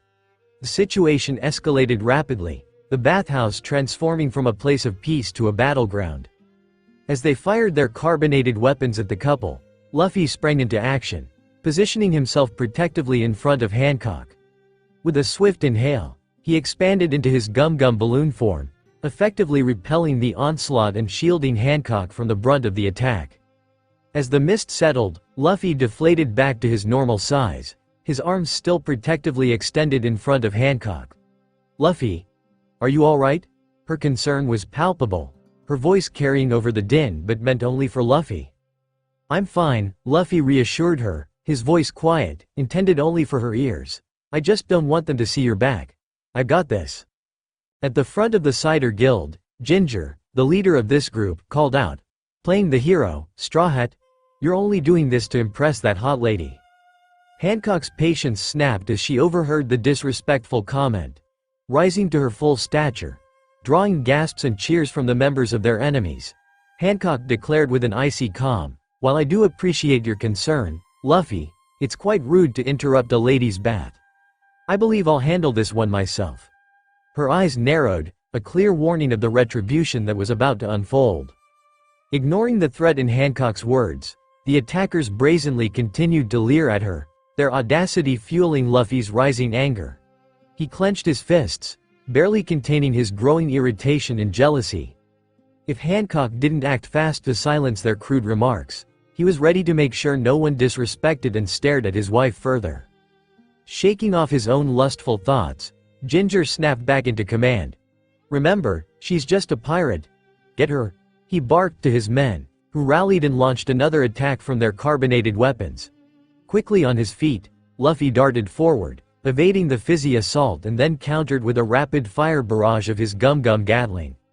While Luffy held their attention, Hancock seized the moment to unleash her slave arrow, petrifying the aggressors who dared underestimate her. All fell to her power except for Ginger, who watched in dismay as his crew soup-bed to Hancock's abilities. Just then, Sonia, Marigold, Elder Nyan, and Salome arrived, quickly tossing a dress to Hancock which she quickly put on to cover herself. Frustrated and T on his gas mask and released a dense cloud of gas. "You're all going down," he declared, determined to turn the tide. The noxious fumes quickly filled the area, making it difficult for Hancock to breathe. "I can't breathe," Hancock gasped, her strength waning as she began to falter and nearly lost consciousness. Reacting instantly, Luffy fought through his own struggle against the gas, covering his mouth with one arm while securing Hancock with the other. With a powerful leap, he whisked her away from the cloud, ensuring her safety. They landed in a clearer area on top of a building, far from the reach of the toxic fumes, where he could ensure his wife was all right. Hours later, after the dust settled from their confrontation with Cider and his bounty hunting crew, Luffy and Hancock found themselves near the perfume Yuta, catching their breath and taking in the aftermath. The rest of the Straw Hat crew, having caught up with their captain, gathered around, talking eagerly about their win. Hancock, her expression filled with nerves and excitement, decided it was now or never to share her news with Luffy. "Darling, remember how I tried to tell you something important earlier?" she began, her voice soft but carrying a weight that caught Luffy's attention. We're going to have a baby." Luffy blinked, his face the picture of confusion and wonder. "A baby? How does that happen?" he asked, genuinely confused, causing Sanji to nearly pass out from anger at the thought of Luffy being with Hancock. "You moron. You're married to the most beautiful woman in the world, and you're asking, how?" Sanji fumed, grabbing Luffy by the collar and shaking him. Robin, standing by holding Olivia with a serene smile, chuckled softly. "Congratulations, Captain, Empress," she said, her voice warm with genuine happiness. Nami, overhearing the conversation, stopped in her tracks. "Wait, that means Luffy had..." Her voice trailed off, her eyes wide with shock. Brook chimed in with a grin. "Yo-ho-ho-ho, that's wonderful news. That means you know what color pan." Before Brook could finish his statement, Nami's climax hit his skull with a loud smack. "Why don't you learn?" Frankie, pumping his arms in the air, shouted, "Way to go, Luffy. That's gonna be on Super Kid." Chopper trotted over to Hancock with a concerned look. "Excuse me, Empress. Do you need any medical attention? I can give you a checkup right now?" As the commotion continued, Zoro approached Luffy with his usual stoic demeanor, pulling him slightly away from the group. He glanced over at Hancock, who was now engaged in conversation with Robin and Nami, both women showering her with congratulations and eager questions while Olivia clung to her mother sleepily trying to listen. "You really don't know what it means, Hancock having your kid, I mean?" Zoro asked, an eyebrow raised in slight amusement at Luffy's earlier confusion. Luffy tilted his head, puzzled. "You mean, like Livy, right?" he replied, referring to Zoro and Robin's daughter, Olivia. Zoro nodded, his expression turning a bit more serious. "Yeah, that's part of it, but now you'll be a dad, Luffy. You got more responsibilities now, besides just going on adventures." Luffy blinked, absorbing Zoro's words. "Responsibilities?" "Yeah," Zoro continued, folding his arms across his chest. "It's not just about fighting our enemies, sailing around the world, and finding treasure anymore. You've got to think about what's best for your kid. Gotta be careful when you fight because you want to make sure you're there for them to protect them. It's a big deal, being a dad. Plus, you got your wife too. You gotta make sure both stay safe." Luffy's gaze drifted towards Hancock, a slow grin spreading across his face. "This is great. This means we have another crewmate," Luffy shouted, seemingly missing Zoro's point entirely. Zoro frowned slightly as Luffy's excited shout echoed over the conversations of their crewmates. "Luffy, listen, it's not about having another crewmate," he said, trying to reel Luffy's focus back to the seriousness of the conversation. Luffy's grin faded a bit as he turned back to Zoro, sensing the gravity in his voice. "What do you mean?" he asked, genuinely curious. "It means you've got to be there for more than just the fun and games. Being a dad means teaching your kid, protecting them, making tough decisions sometimes," Zoro explained, his tone earnest. "You've got a lot more to think about than just adventures. You're responsible for a whole other person now." Luffy nodded slowly, his smile returning but softer this time, more thoughtful. "That sounds like a lot," he admitted. "It is," Zoro agreed, "but I mean it can be fun too. You get to see them grow, learn new things, and they kind of remind you of the important stuff too." Luffy's eyes lit up at that. "So, it is like fun and games?" he shouted, his usual enthusiasm beginning to show again. "Sure, Luffy," Zoro said, a chuckle escaping him. "Just trust me, it's worth every bit of effort. Seeing them happy, safe, it's the best." As if on cue, Olivia wriggled free from Robin's embrace and sprinted towards Zoro. With practiced ease, Zoro scooped her up, tossing her lightly into the air. Olivia's laughter filled the air, pure and infectious, as her father caught her effortlessly, planting a kiss on her forehead before pulling her into a tight hug. Luffy watched the interaction, a thoughtful expression crossing his face as he observed the bond between Zoro and Olivia. It was a moment of pure familial joy, a scene of contentment and love. The realization of what was ahead for him began to truly sink in. "I'm going to be a dad," Luffy voiced to himself, his voice full of awe. Without a moment's hesitation, he dashed towards Hancock, who had been talking to her sisters. As he reached her, Luffy swept Hancock into his arms, lifting her off the ground in an excited embrace. "Hancock, we're gonna have a kid," Luffy exclaimed, the excitement in his voice evident. "I'm gonna be the king of the pirates and a dad." Hancock, caught in the whirlwind of Luffy's energy, wrapped her arms around him. Her eyes, glistening with tears of joy, met his. Overwhelmed by the moment, she could only nod, her heart overflowing with emotions that rendered her speechless that Luffy truly understood. As Hancock's pregnancy was in its 8th month, Amazon Lily buzzed with anticipation. The Empress, always vigilant, intensified her efforts to fortify the island's defenses. Under her command, the Kuja trained with renewed vigor, reinforcing every possible vulnerability. Her determination was fueled not just by her instinct to protect her home but also by her deepening maternal instinct to safeguard the future of her unborn child. Even though she didn't voice it, Hancock became anxious about the possibility of the Marines and Celestial Dragons seeking out her child. During this time, Hancock found solace in the quiet moments spent in the nursery she was preparing. Each piece of furniture was chosen with care, each decoration imbued with love. These moments allowed her a rare vulnerability, a chance to dream of the days she would spend here with her child, away from the dangers of their world. However, her preparations were abruptly interrupted one afternoon when Elder Nyan burst into the room. "Snake Princess, there's been a report that your title as warlord has been revoked." Willingly following Nyan to the throne room, Hancock's mind began to race with possibilities. Could it be because they found out she was with child? Has someone made it known she's married to Luffy? This whole decision leaves her, her people, and her island without the legal protections they had long relied upon. The implications were severe and immediate.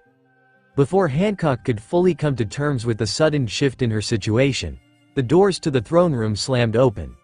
Margaret hurried in, her expression filled with urgency. "Elder Nyan, Empress, there are Navy ships closing in fast." Margaret's voice pierced the tense atmosphere. Resounding off the stone walls of there, Nyan responded with a sharp intake of breath, her eyes widening in alarm. "What, already? Snake Princess, this does not bode well." Amidst the rising anxiety and fear among the assembled Kuja warriors, Hancock maintained her composure. Her voice, steady and commanding, cut through the chaos. "Calm yourselves," she declared, her authoritative tone silencing the room. "We have the advantage, which they seem to have forgotten." She paused as she moved to sit on her throne, soon surrounded by her sisters. "There's a good reason as to why we were chosen to be warlords. We're powerful, overwhelmingly powerful. Moments later, Hancock methodically issued orders, assigning positions to her warriors. Despite her advanced pregnancy, she felt the urge to join the front lines. As she discussed her intentions with Mari and Sonia, her voice was firm, filled with resolve of a leader unwilling to stay behind while her people fought such vile men. "Big sis, you need to stay here," Sonia implored, her concern evident. "It's too dangerous, especially now," she added, glancing pointedly at Hancock's pronounced belly. "I am still your empress, and I will not hide while our island is under threat," Hancock countered, her tone leaving no room for argument. Before more could be said, a call rang out, distinct and urgent, cutting through the heated discussion. "Empress Hancock." It was a voice they recognized, one that did not belong to any of their warriors. Marine Captain Kobe. "Empress Hancock, please listen. We, the Navy, don't want to fight. I promise you we'll withdraw if we can take you into custody." Sonia, her face filled with concern, positioned herself protectively in front of Hancock, with Mari by her side. "Kobe the hero, tread carefully," Sonia warned, her voice sharp. "Let us handle him, big sis," Mari chimed in, her tone equally firm. Hancock, her expression unreadable as she contemplated her response, finally broke the silence. "What an absurd request. I will not be taken so easily." Rising from her throne with a grace that belied her condition, Hancock cradled her belly with one hand as she moved decisively past her sisters. Mari reached out, desperation in her voice. "Wait, no, big sis." Continuing to ignore her sister's pleas, Hancock stepped out onto the balcony, her presence commanding immediate attention from all sides. The battlefield fell into a momentary hush as friend and foe alike were captivated by her formidable beauty. Seizing the moment, Hancock unleashed her slave arrow, her movements fluid and precise despite her advanced pregnancy. As the arrows flew, striking several of her opponents and turning them into stone, Hancock whispered a prayer for protection, for herself and her unborn child. She hoped fervently that if anything were to happen to her and their child, that Luffy would find it in his heart to forgive her for endangering their child. With resolve hardening in her features, she prepared her next attack, the perfumed femur, aimed directly at Kobe with lightning speed. Just as she was about to strike, the air around her distorted, and she was suddenly yanked off course. Blackbeard's black vortex enveloped her, pulling her towards him with a terrifying force. Before she could react further, his hand closed around her throat, lifting her off the ground. The pressure was immense, his grip unyielding. Struggling for breath under Blackbeard's iron grip, Hancock managed to speak, her voice strained and filled with pain. "Do not touch me. You repulse me." Blood trickled down from the corner of her mouth. Internally, panic surged through her as she thought of the life growing inside her, yet she maintained an outward facade of icy control. Blackbeard's grip tightened further, a cruel smile on his face as Hancock's breaths became more labored. "Your devil fruit power will be mine," he declared with menacing certainty. Despite her excruciating pain, Hancock's response was laced with her characteristic haughtiness. Gasping for air, he retorted, "My power is nothing without my beauty. Kill me, and your victims stay stoned forever." The new user cannot undo what has been done. Her words were a calculated gamble, hoping to leverage her unique ability as a means of survival. Blackbeard's laughter echoed menacingly as he tightened his grip on Hancock, amusement clear in his voice. "Trying to buy time to protect that thing?" he taunted, nodding towards her belly. Hancock's protective instincts surged, her hands clawing futilely at his arm, desperate to break free. "Your power is amazing, but your neck is so thin. Everyone knows that I care about my crew, so turn them back, or the world will know I killed the most beautiful and formidable government dog." Hancock, pain lacing through her body, tried to tilt her head to meet his gaze, her voice strained but firm. "Release me, and I'll undo it. Just keep your filthy hands off me." Blackbeard turned to Kobe, who was observing anxiously. "So, Kobe, what should I do next? If I let her go, do you think she'll just turn my crew back?" His grip tightened further, eliciting a gasp of pain from Hancock, who now felt a sharp pain coursing through her stomach. Kobe, hoping to minimize further violence, interjected, "She needs to turn my men back as well." Hancock, fighting through her pain and the threat of tears, managed to speak. "Just leave, both of you, and I'll do it." However, Blackbeard's skepticism was evident. "Liar! If I release you, you'll turn us to stone," he accused, his hold becoming crushingly tight. Hancock's vision blurred as she struggled for air, her thoughts drifting to her unborn child. "Please, Luffy, someone, help my baby," she thought silently. Blackbeard scoffed at her plight. "Well, am I wrong? We know it's impossible for man and woman alike to not fall for you or your technique. That much is evident," he said, once again glancing at her stomach. "I guess I'll kill you anyway." As he prepared to finally crush Hancock's neck, a menacing aura approached. Before Blackbeard could inflict more harm, Rayleigh intervened, his presence abruptly altering the course of the confrontation. A few weeks had passed since the tumultuous events that had shaken Amazon Lily, bringing both chaos and the joyous yet early arrival of Lucy. With the island gradually returning to a semblance of normalcy, Hancock and Luffy were beginning to adapt to their new roles as parents under the watchful eyes of the Kuja and Straw Hat crews. Thanks to Frankie's quick craftsmanship, Hancock's chambers had been beautifully restored. Though Lucy's room was next on the list for repairs, the small family found comfort in staying together in the spacious, serene setting of Hancock's quarters.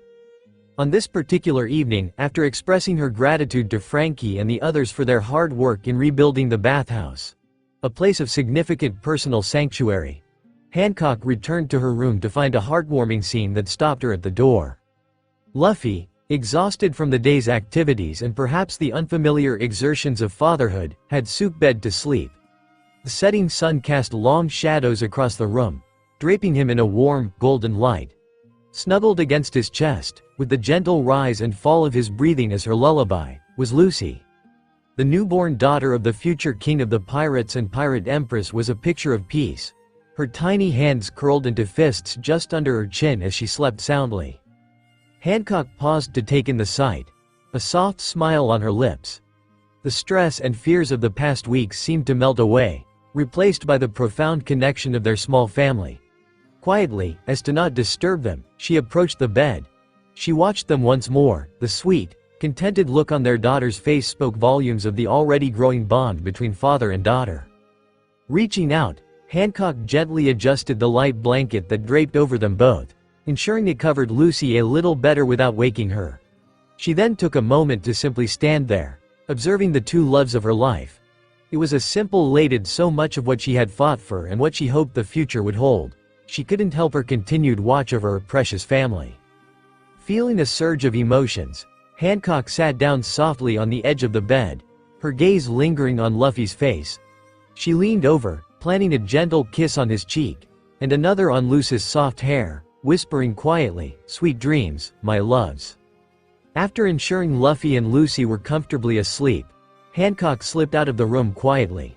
Her recent days had been filled with enforced rest, as per the stern orders of her sisters, Belladonna, Chopper, and most importantly, Luffy. Although physically refreshed, her mind was far too active for sleep, buzzing with thoughts that demanded attention. Wandering through the corridors led her to the palace gardens, where the cool night air felt soothing against her skin. The gardens, lush and vibrant, were just beginning to show signs of new life. It was here that Hancock came upon Robin, who was strolling through the garden paths with her daughter Olivia. The little girl, lively as ever, was busily exploring around her, every so often stopping to admire a flower or chase a fleeting shadow. "Good evening, Robin," Hancock greeted, her tone soft to avoid startling the young explorer at her side. Robin turned with a welcoming smile. "Good evening, Empress. It's lovely to see you up and about. How are you feeling?" she inquired, her voice filled with genuine concern. "I'm well, thank you," Hancock responded, her eyes drifting to Olivia, who was now intrigued by a cluster of moonflowers. "And how are you two enjoying the evening?" "Just fine, thank you," Robin replied. "Olivia has taken a particular interest in the moonflowers tonight. They seem to captivate her." Olivia, having noticed the adults' conversation, approached Hancock with an eager expression. "Auntie Hancock, look at these flowers. They're so pretty," she stated enthusiastically, tugging gently at Hancock's skirt to make her follow. Robin's expression flickered briefly, wanting to gently remind her daughter to address Hancock as the Empress, but before she could, Hancock smiled warmly and knelt to Olivia's level. "Will you show me the other flowers you enjoy?" she asked, her voice gentle. Olivia nodded enthusiastically as she grabbed her mother's and Hancock's hands. Turning to Robin, after seeing her brief expression upon Olivia's new nickname for her, Hancock added, "By the way, I'm honored to be considered Auntie Hancock. I feel like I am truly accepted by my Luffy's crew." Robin smiled, understanding showing in her eyes as they continued their walk through the garden, Olivia leading the way. "It's more than acceptance. You're an integral part of Luffy's life, and by extension, ours. He speaks of you often, always with great affection and respect. It's clear how deeply he cares for you," Robin shared, her tone both reassuring and candid. Hancock felt a warmth spread through her, the words echoing in her heart. She glanced down at Olivia, who was now pointing out a particularly large moonflower, then back at Robin with gratitude. "Thank you, Robin. That means a lot to me. Sometimes, the distance and the weight of my responsibilities here make me feel isolated from Luffy's world." Robin nodded, understanding the complexities of their unique lives. "I believe that's something we all navigate in our own ways, being part of his journey. Luffy has this unique ability to bring together people from all walks of life. Your strength and your dedication to your people here are just as vital as the battles we fight alongside him." Hancock paused, considering Robin's words. "It's just that with the baby now, I worry about the future, about the kind of world she will grow up in, and if Luffy will always make it back to us," she confessed, the flickering lanterns casting soft shadows on her thoughtful face. Robin squeezed Hancock's hand lightly. "It's a concern any mother would have, especially in times like these. But remember, Lucy will grow up surrounded by love and strength from all of us. With you and Luffy as parents, she will learn to navigate any storm head-on." Hancock looked up, the glow from the garden lanterns illuminating her features softened by emotion. "I hope to instill in her the resilience and openness that Luffy carries with him," she murmured. Olivia, tugging at their hands again, chimed in, oblivious to the depth of the adults' conversation. "More flowers this way, Auntie Hancock. You have to see the lilies." As they moved towards the new spectacle Olivia promised, Hancock felt a renewed sense of connection, not just to Luffy's world, but to the extended family they had both become a part of. Robin's presence, and her words, had given her a newfound perspective on the blending of her roles as an empress, a wife, and a mother. As they admired the lilies, Hancock continued to open up, a rarity for her. "It's comforting to know I'm accepted, not just as an empress, but as a person," she said thoughtfully, her eyes lingering on the delicate petals. Robin nodded, her voice warm. "Like I said, Luffy speaks of you often, Empress. Your strength and kindness are admired among the crew. You are indeed a valued part of our family." She paused, reflecting on the many times Luffy had brought up Hancock in their conversations, always with a mixture of admiration and affection. Hancock, touched by the sentiment, responded softly, "Please, Robin, call me Hancock when it's just us." Before they could continue, Elder Nyan approached quickly, a slight urgency in her steps. "Snake Princess," she began, her tone a mix of apology and haste. "It seems Lucy is awake, and Luffy is having a bit of trouble calming her." With a light laugh and a knowing smile, Hancock nodded. "Duty calls," she said, beginning to head toward the palace before stopping and turning back towards Robin. "Thank you for the lovely walk and conversation, Robin." Robin smiled in return, watching Hancock hurry off before continuing her own stroll with Olivia. "Let's find your father and tell him all about the flowers you found, shall we?" she suggested to her daughter, who gleefully agreed. Meanwhile, back in Hancock's chambers, Luffy was indeed struggling with baby Lucy, who was in the middle of a crying fit. He was making faces, blowing raspberries, and even performing a silly dance he thought might capture her attention, all to no avail. Hancock entered the room to the chaotic but endearing scene. Smiling at Luffy's antics, she approached and gently took Lucy from his arms. "She might be hungry, darling. I believe it is time for her to eat," Hancock suggested with a soft chuckle, ready to nurse their daughter. Luffy, a bit relieved yet still concerned, watched closely as Hancock expertly soothed their little girl.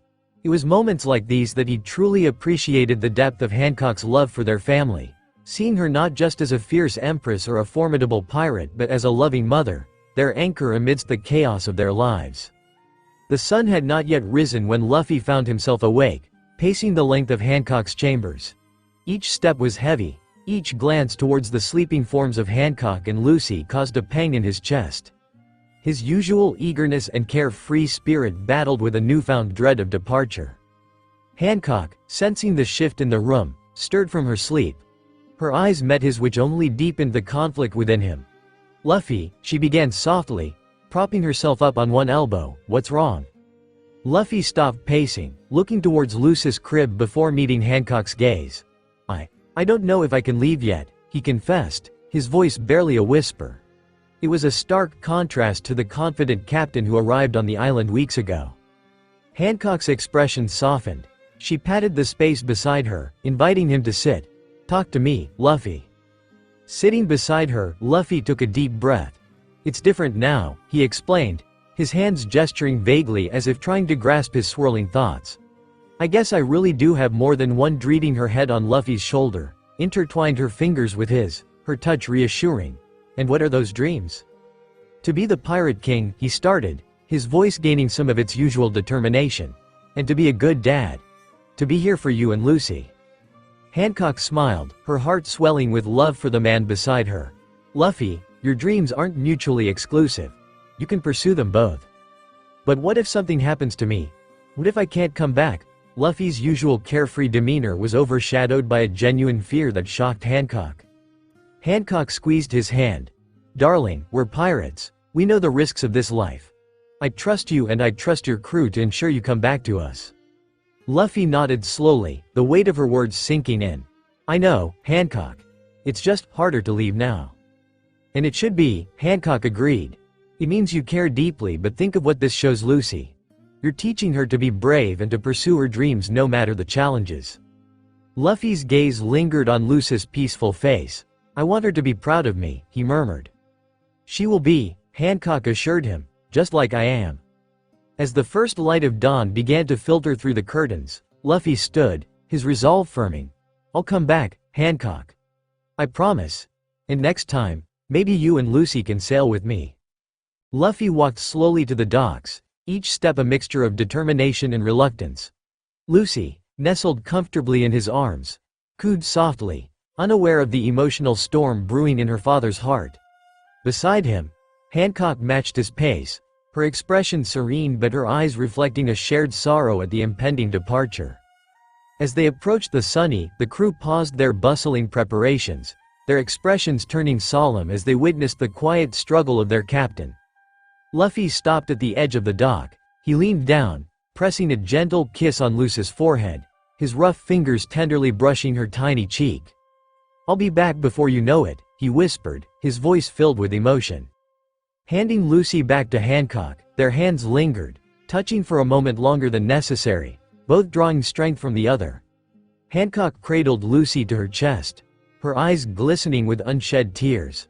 "We'll be waiting," she said, her voice steady despite the turmoil she felt. Zoro watched the tender scene unfold and then turned to the crew with a firm command. "All right, everyone, give them some space," he said, his tone softer than usual but still commanding. "Back to work." He understood the significance of such farewells. He knew he wouldn't appreciate an audience if he were in Luffy's shoes, especially if it involved Robin and Olivia. The crew dispersed, turning their backs respectfully, busily attending to their tasks while giving their captain and his family the privacy they needed. Only Robin lingered a moment longer, offering a supportive smile to Hancock before joining the others. With the crew respectfully distant, Luffy took one of Hancock's hands in his. "I love you, Hancock," he said sincerely, his eyes locked on hers. "I love you too, Luffy," Hancock replied, her voice soft but filled with emotion. In a spontaneous moment that surprised them both, Luffy leaned in and kissed Hancock gently. It was a rare public display of affection from him, one that left Hancock's cheeks burning a deep shade of red as they pulled apart. Luffy laughed heartily at her reaction, his joy infectious. "Your face is super red, Hancock," he teased, causing his wife's blush to deepen even further. Hancock, usually so composed and regal, couldn't help but cover her face with her free hand. With a final wave and a broad grin, Luffy turned and bounded onto the deck of the Thousand Sunny. As the ship began to pull away from the dock, he kept his gaze fixed on Hancock and Lucy, his hand raised in a lingering farewell. "I'll be back before you both know it," he shouted across the water, the wind carrying his voice. Hancock, holding Lucy close, managed a brave smile and waved back, her heart heavy but filled with love. As the Sunny's sails caught the breeze and the ship slowly disappeared from sight, Hancock felt a gentle touch on her shoulder. She turned to find her sisters, Mari and Sonia, along with Elder Nyan joining her at the dock, their presence a comforting reminder of the strong support system around her. "We're here for you, big sis," Mari said, her voice warm. "And Lucy," added Sonia, nodding towards their niece, who was now quietly observing the world with curious eyes. Nyan gave Hancock a reassuring smile. "He'll be back. Meanwhile we have a princess to help raise." Hancock nodded, drawing strength from their words. She watched the horizon for a moment longer, where the last hint of the Sunny had vanished, then turned back, ready to face the days ahead with grace and resolve. Lucy's room within the confines of Amazon Lily's palace was both her haven and her cage. Surrounded by the faces of the Straw Hat crew on wanted posters, and maps detailing the vast expanse of the Grand Line and New World, her surroundings whispered of adventures not taken. Central to this sanctuary was an open logbook, flanked by a detailed sea chart, each entry, a narrative of the voyages undertaken by her father and his crew, serving as both inspiration and a harsh reminder of the life she was recently denied. Perched on the edge of her bed, Lucy's fingers danced across the chart, tracing the paths once sailed by her father. His tales were more than mere bedtime stories. They were promises of freedom she longed to experience.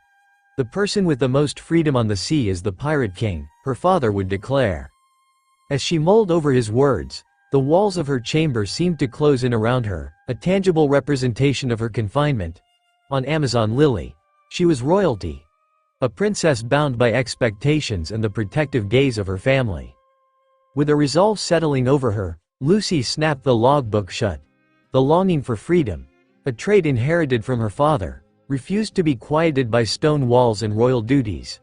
It was time for a challenge to the constraints placed upon her since that horrible incident almost 3 years prior, which had her nearly taken as a trophy by forces coveting the Pirate King's daughter. Stepping into the grand hallway, Lucy's steps were swift, her determination clear in her stride. As she navigated the familiar corridors towards her aunts, her guardians and advisors while her mother was traveling, the transition from surprise to concern on their faces did not go unnoticed. They sensed the brewing storm within their niece and braced themselves. "Aunt Sonia, Aunt Mari, where is Mother?" she demanded, her words resonating with a mixture of urgency and impatience. Sonia, keeping a calm demeanor, attempted to soothe her niece. "Lucy, dear, please, what has you so troubled?" she inquired, her expression softening as she took a step towards Lucy, hoping to bridge the gap her words alone could not. Lucy came to a halt in front of them, her posture rigid, the embodiment of defiance. "It's been weeks since anyone's seen Mother, let alone heard from her. She promised she'd return in time for my birthday." Lucy's voice cracked under the strain of her emotions.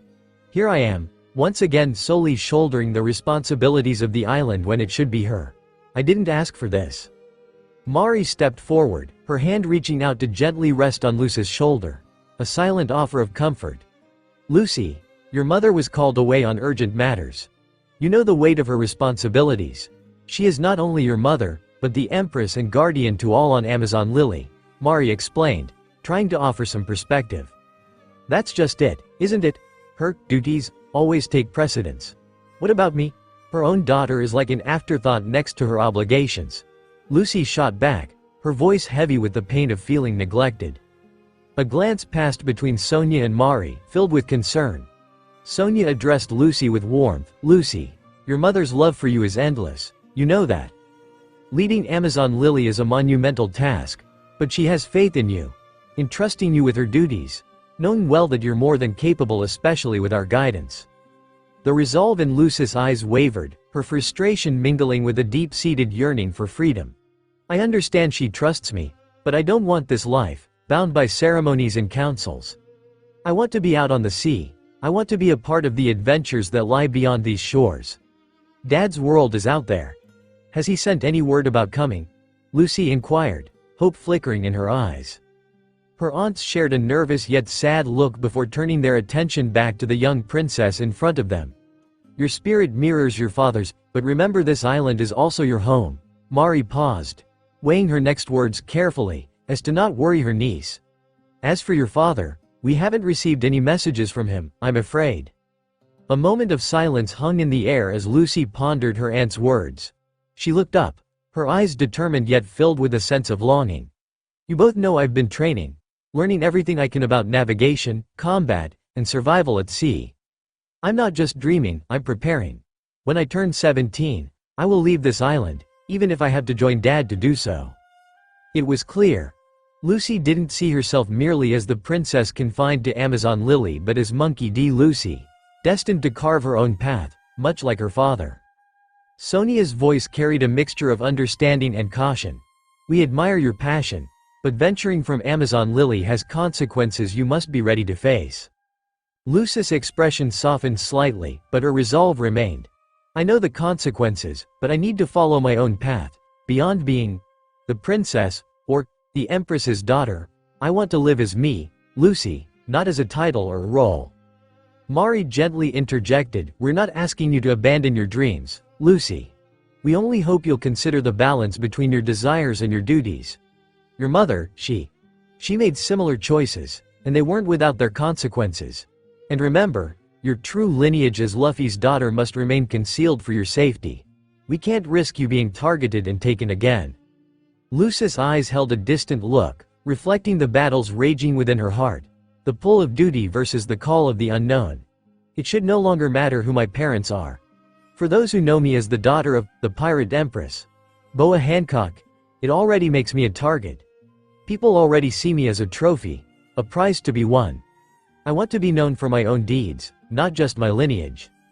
Acknowledging Lucy's feelings, Sonia added, discuss this with your mother upon her return. She, more than anyone, will understand.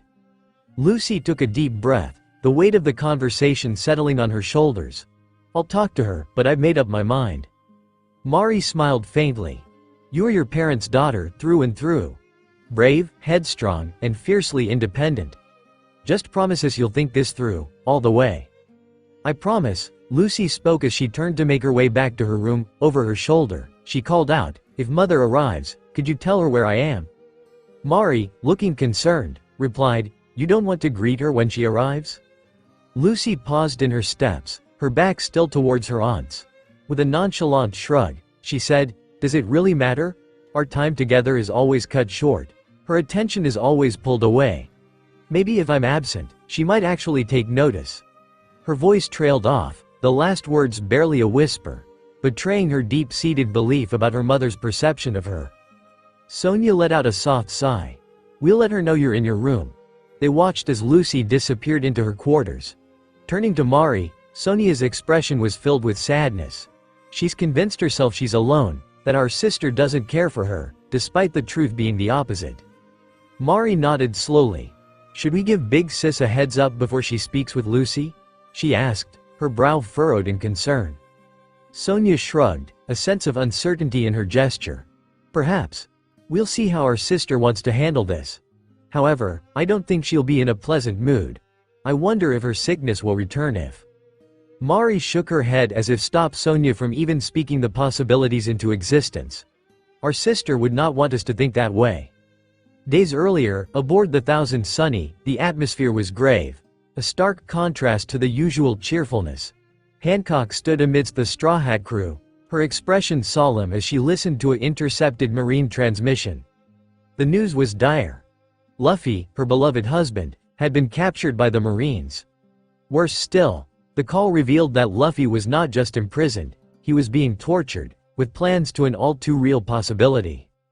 The room fell into a suffocating silence, broken only by Robin's cautious yet urgent voice. Immediate action is essential. Should the world learn of Luffy's execution plans? Hancock's response cut through the gloom with the sharpness of a sword. We cannot, and will not, allow it to reach that point, she asserted. Luffy's rescue is our utmost priority.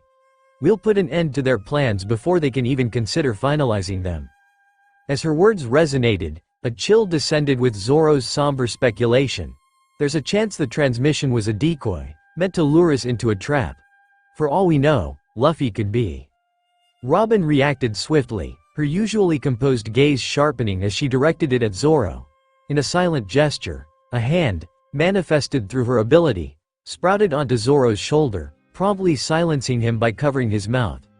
This silent interjection, coupled with her stern look, conveyed a clear message, a warning to measure his words more carefully, particularly with their captain's wife among them.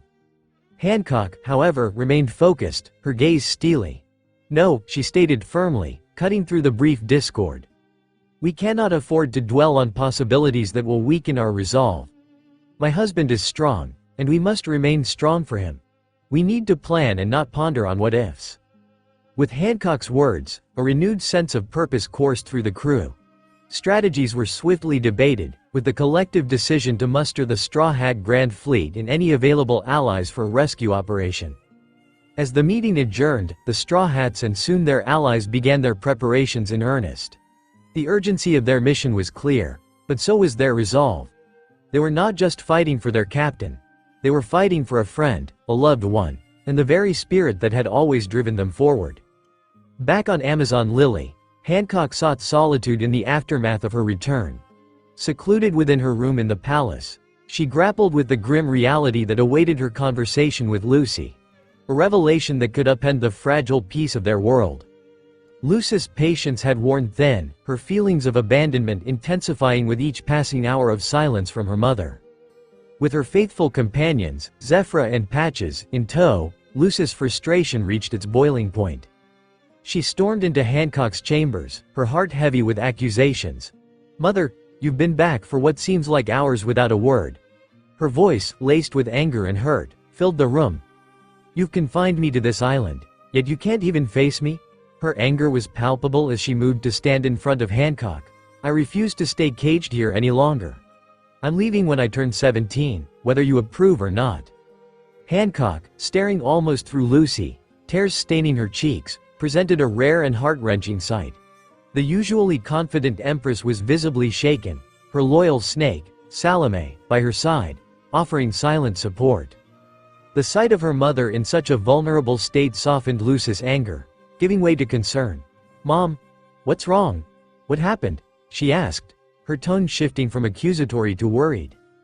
Hancock, struggling to compose herself, faced her daughter. After a few moments of fighting through her tears, Hancock took a deep, steadying breath. "The Marines have your father. They plan to execute him." Her voice broke, conveying the depth of her fear and despair. The revelation hit Lucy like a physical blow, her previous anger dissipating, leaving a cold dread in its wake. "Is that why you disappeared for so long? Why didn't you take me with you? We should be there, fighting beside his crew." Her voice cracked, filled with betrayal and urgency. Hancock, her voice barely audible, explained, "I left you here to protect you, and to confirm these reports. Your father's title has made him a target, and if they learned of you, I couldn't risk it, not after those vile men found out who you were and took you from us. I can't go through that again." After a few quiet moments, Hancock looked up to see her daughter trying to process the news. Hancock rose, enveloping Lucy in a warm and safe embrace. "We must be strong for him, Lucy. I promise, I will do everything in my power to save your father." Lucy buried her face in her mother's shoulder. "I can't lose either of you. Please don't leave me, Mom," Lucy pleaded, her voice trembling with the thought of facing the world without either of her parents. Hancock stroked Lucy's hair gently, offering a solace that felt all too fleeting. "I have to go, my love, but please understand, my decision to leave is also to protect you." Lucy pulled back slightly, looking into her mother's eyes as she finally let her tears fall down her face. "But I refuse to stay here without you. I want to go with you. I'm tired of being alone." Hancock cupped Lucy's face in her hands, wiping away her tears. "You're never alone, Lucy. You have your aunts, Zephyra, Patches, and all of Amazon Lily." The resolve in Hancock's words was clear, but so was the pain of separation. "I'll be back as soon as I can, with your father." Lucy paused for a few moments, grappling with the enormity of the situation, before she nodded slowly, her sobs subsiding into quiet sniffles. "Okay, Mom, but please be careful." Hancock pulled Lucy into another tight hug. "I will, my darling, and remember, no matter what happens, your father and I love you more than anything in this world." As they held each other, the challenges before them loomed large. "Can I stay in here tonight, Mom? I don't think I'll be able to sleep." Hancock nodded, her arms tightening around Lucy as she spoke, "Of course." As night deepened, Lucy felt herself relax in her mother's embrace. For now, they had each other, and in the face of an uncertain future, that was enough to hold on to hope.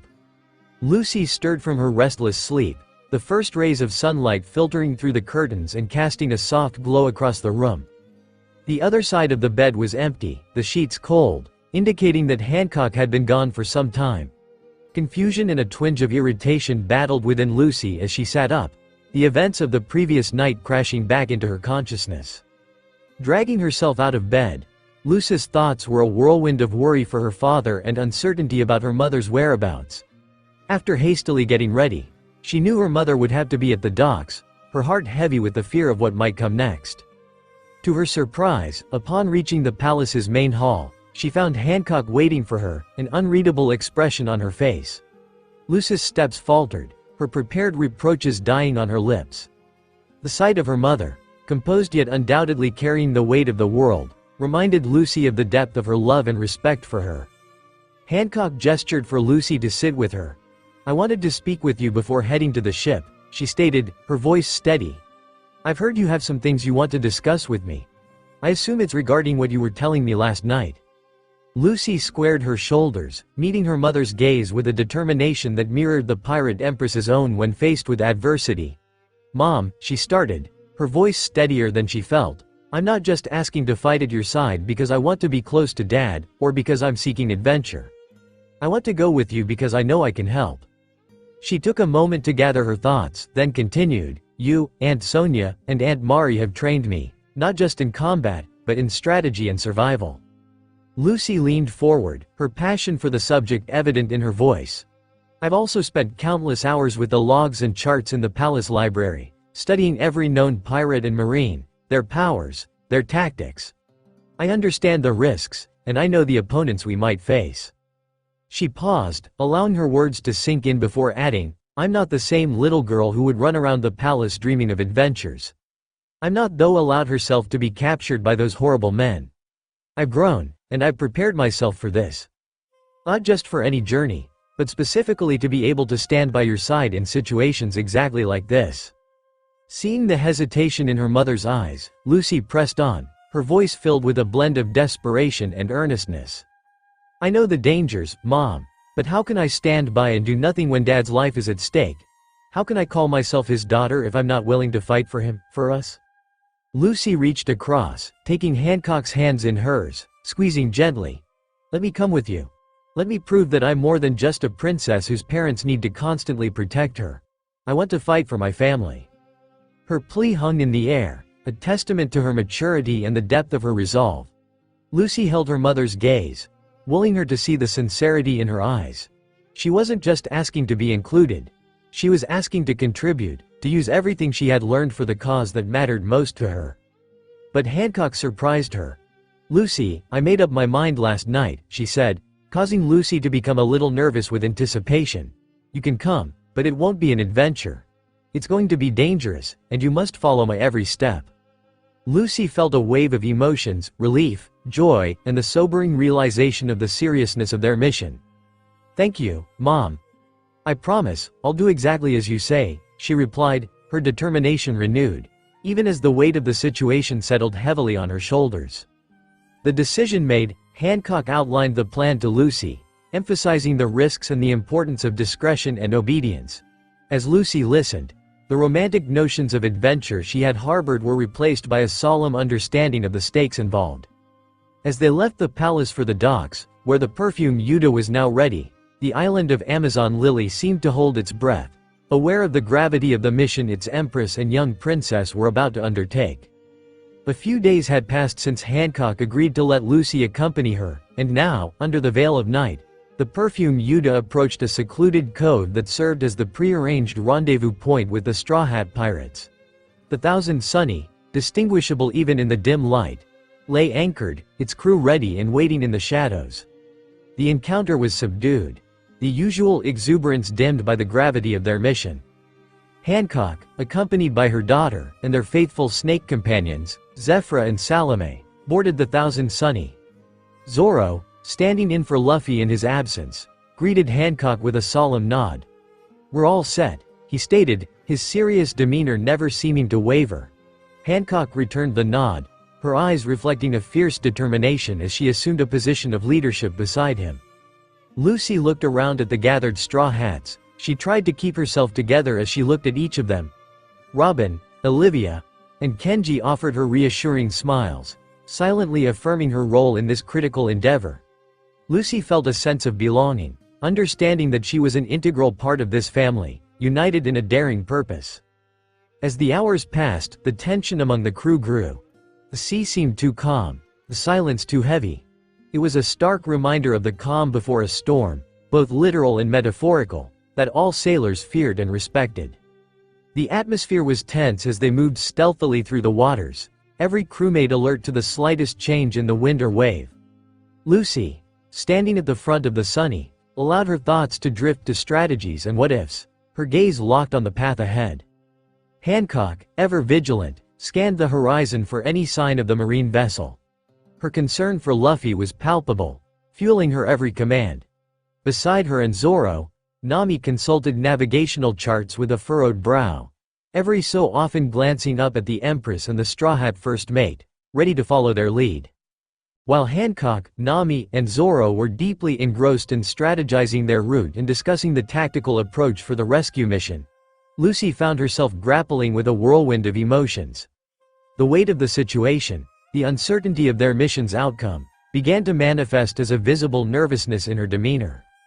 Noticing Lucy's unease, Robin approached her with a gentle grace that always seemed to calm her family. "Lucy, sweetheart, come here for a moment," Robin said, guiding her a little away from the planning group to a quieter part of the deck. As they stood side by side, looking out over the ocean, Robin placed a reassuring arm around Lucy. "I know this is a lot to take in and it's okay to feel nervous," Robin began, her voice soft yet filled with an underlying strength. "But remember, you're not alone in this. We're all here with you, and together, we've faced challenges just as daunting as this one." Lucy turned to look at Robin, her eyes reflecting the turmoil inside her. "What if we're too late?" she whispered, the fear of losing her father, the legendary king of the pirates, pressing heavily on her heart. Robin offered a warm, comforting smile, one that seemed to momentarily dispel the shadows of doubt. "Lucy, your father is one of the most resilient and cunning pirates the world has ever seen. And he has something that many do not, a family and crew who will move heaven and earth for him, including his incredibly brave daughter." Lucy couldn't help but smile, a flicker of hope reigniting within her. "You really think we can save him?" "I believe we can. We have faced the impossible before and emerged victorious. This time will be no different," Robin assured her, her conviction unwavering. Feeling a surge of courage from Robin's words, Lucy nodded, her determination renewed. "Thank you, Aunt Robin," she said with a small, grateful smile, acknowledging the familial bond that extended beyond blood. Robin pulled Lucy into a gentle hug, a gesture filled with warmth and the same maternal affection she would show her own children. "We're a family, and we take care of each other, no matter what." Their sweet interaction served as a poignant reminder of the deep connections that had formed among the Straw Hat crew and their allies, connections that would be their greatest strength in the trials to come. As the ship neared the anticipated interception point, Usopp called down, his voice tense. "Ship sighted," he announced, and immediately the crew sprang into action, each member moving with a purpose born of countless battles fought together. Hancock stepped forward, her gaze fixed on the distant silhouette of the marine ship. "This is it," she said, her voice steady but filled with emotion, "for Luffy." Lucy, feeling a mix of fear and determination, took her place beside her mother. Her training with her aunts, her studies of navigation and combat, all of it had led to this moment. She was ready to fight for her father, to prove herself as more than just the princess of Amazon Lily or the daughter of the king of the pirates. She was Monkey D. Lucy, and today, she would help save her father.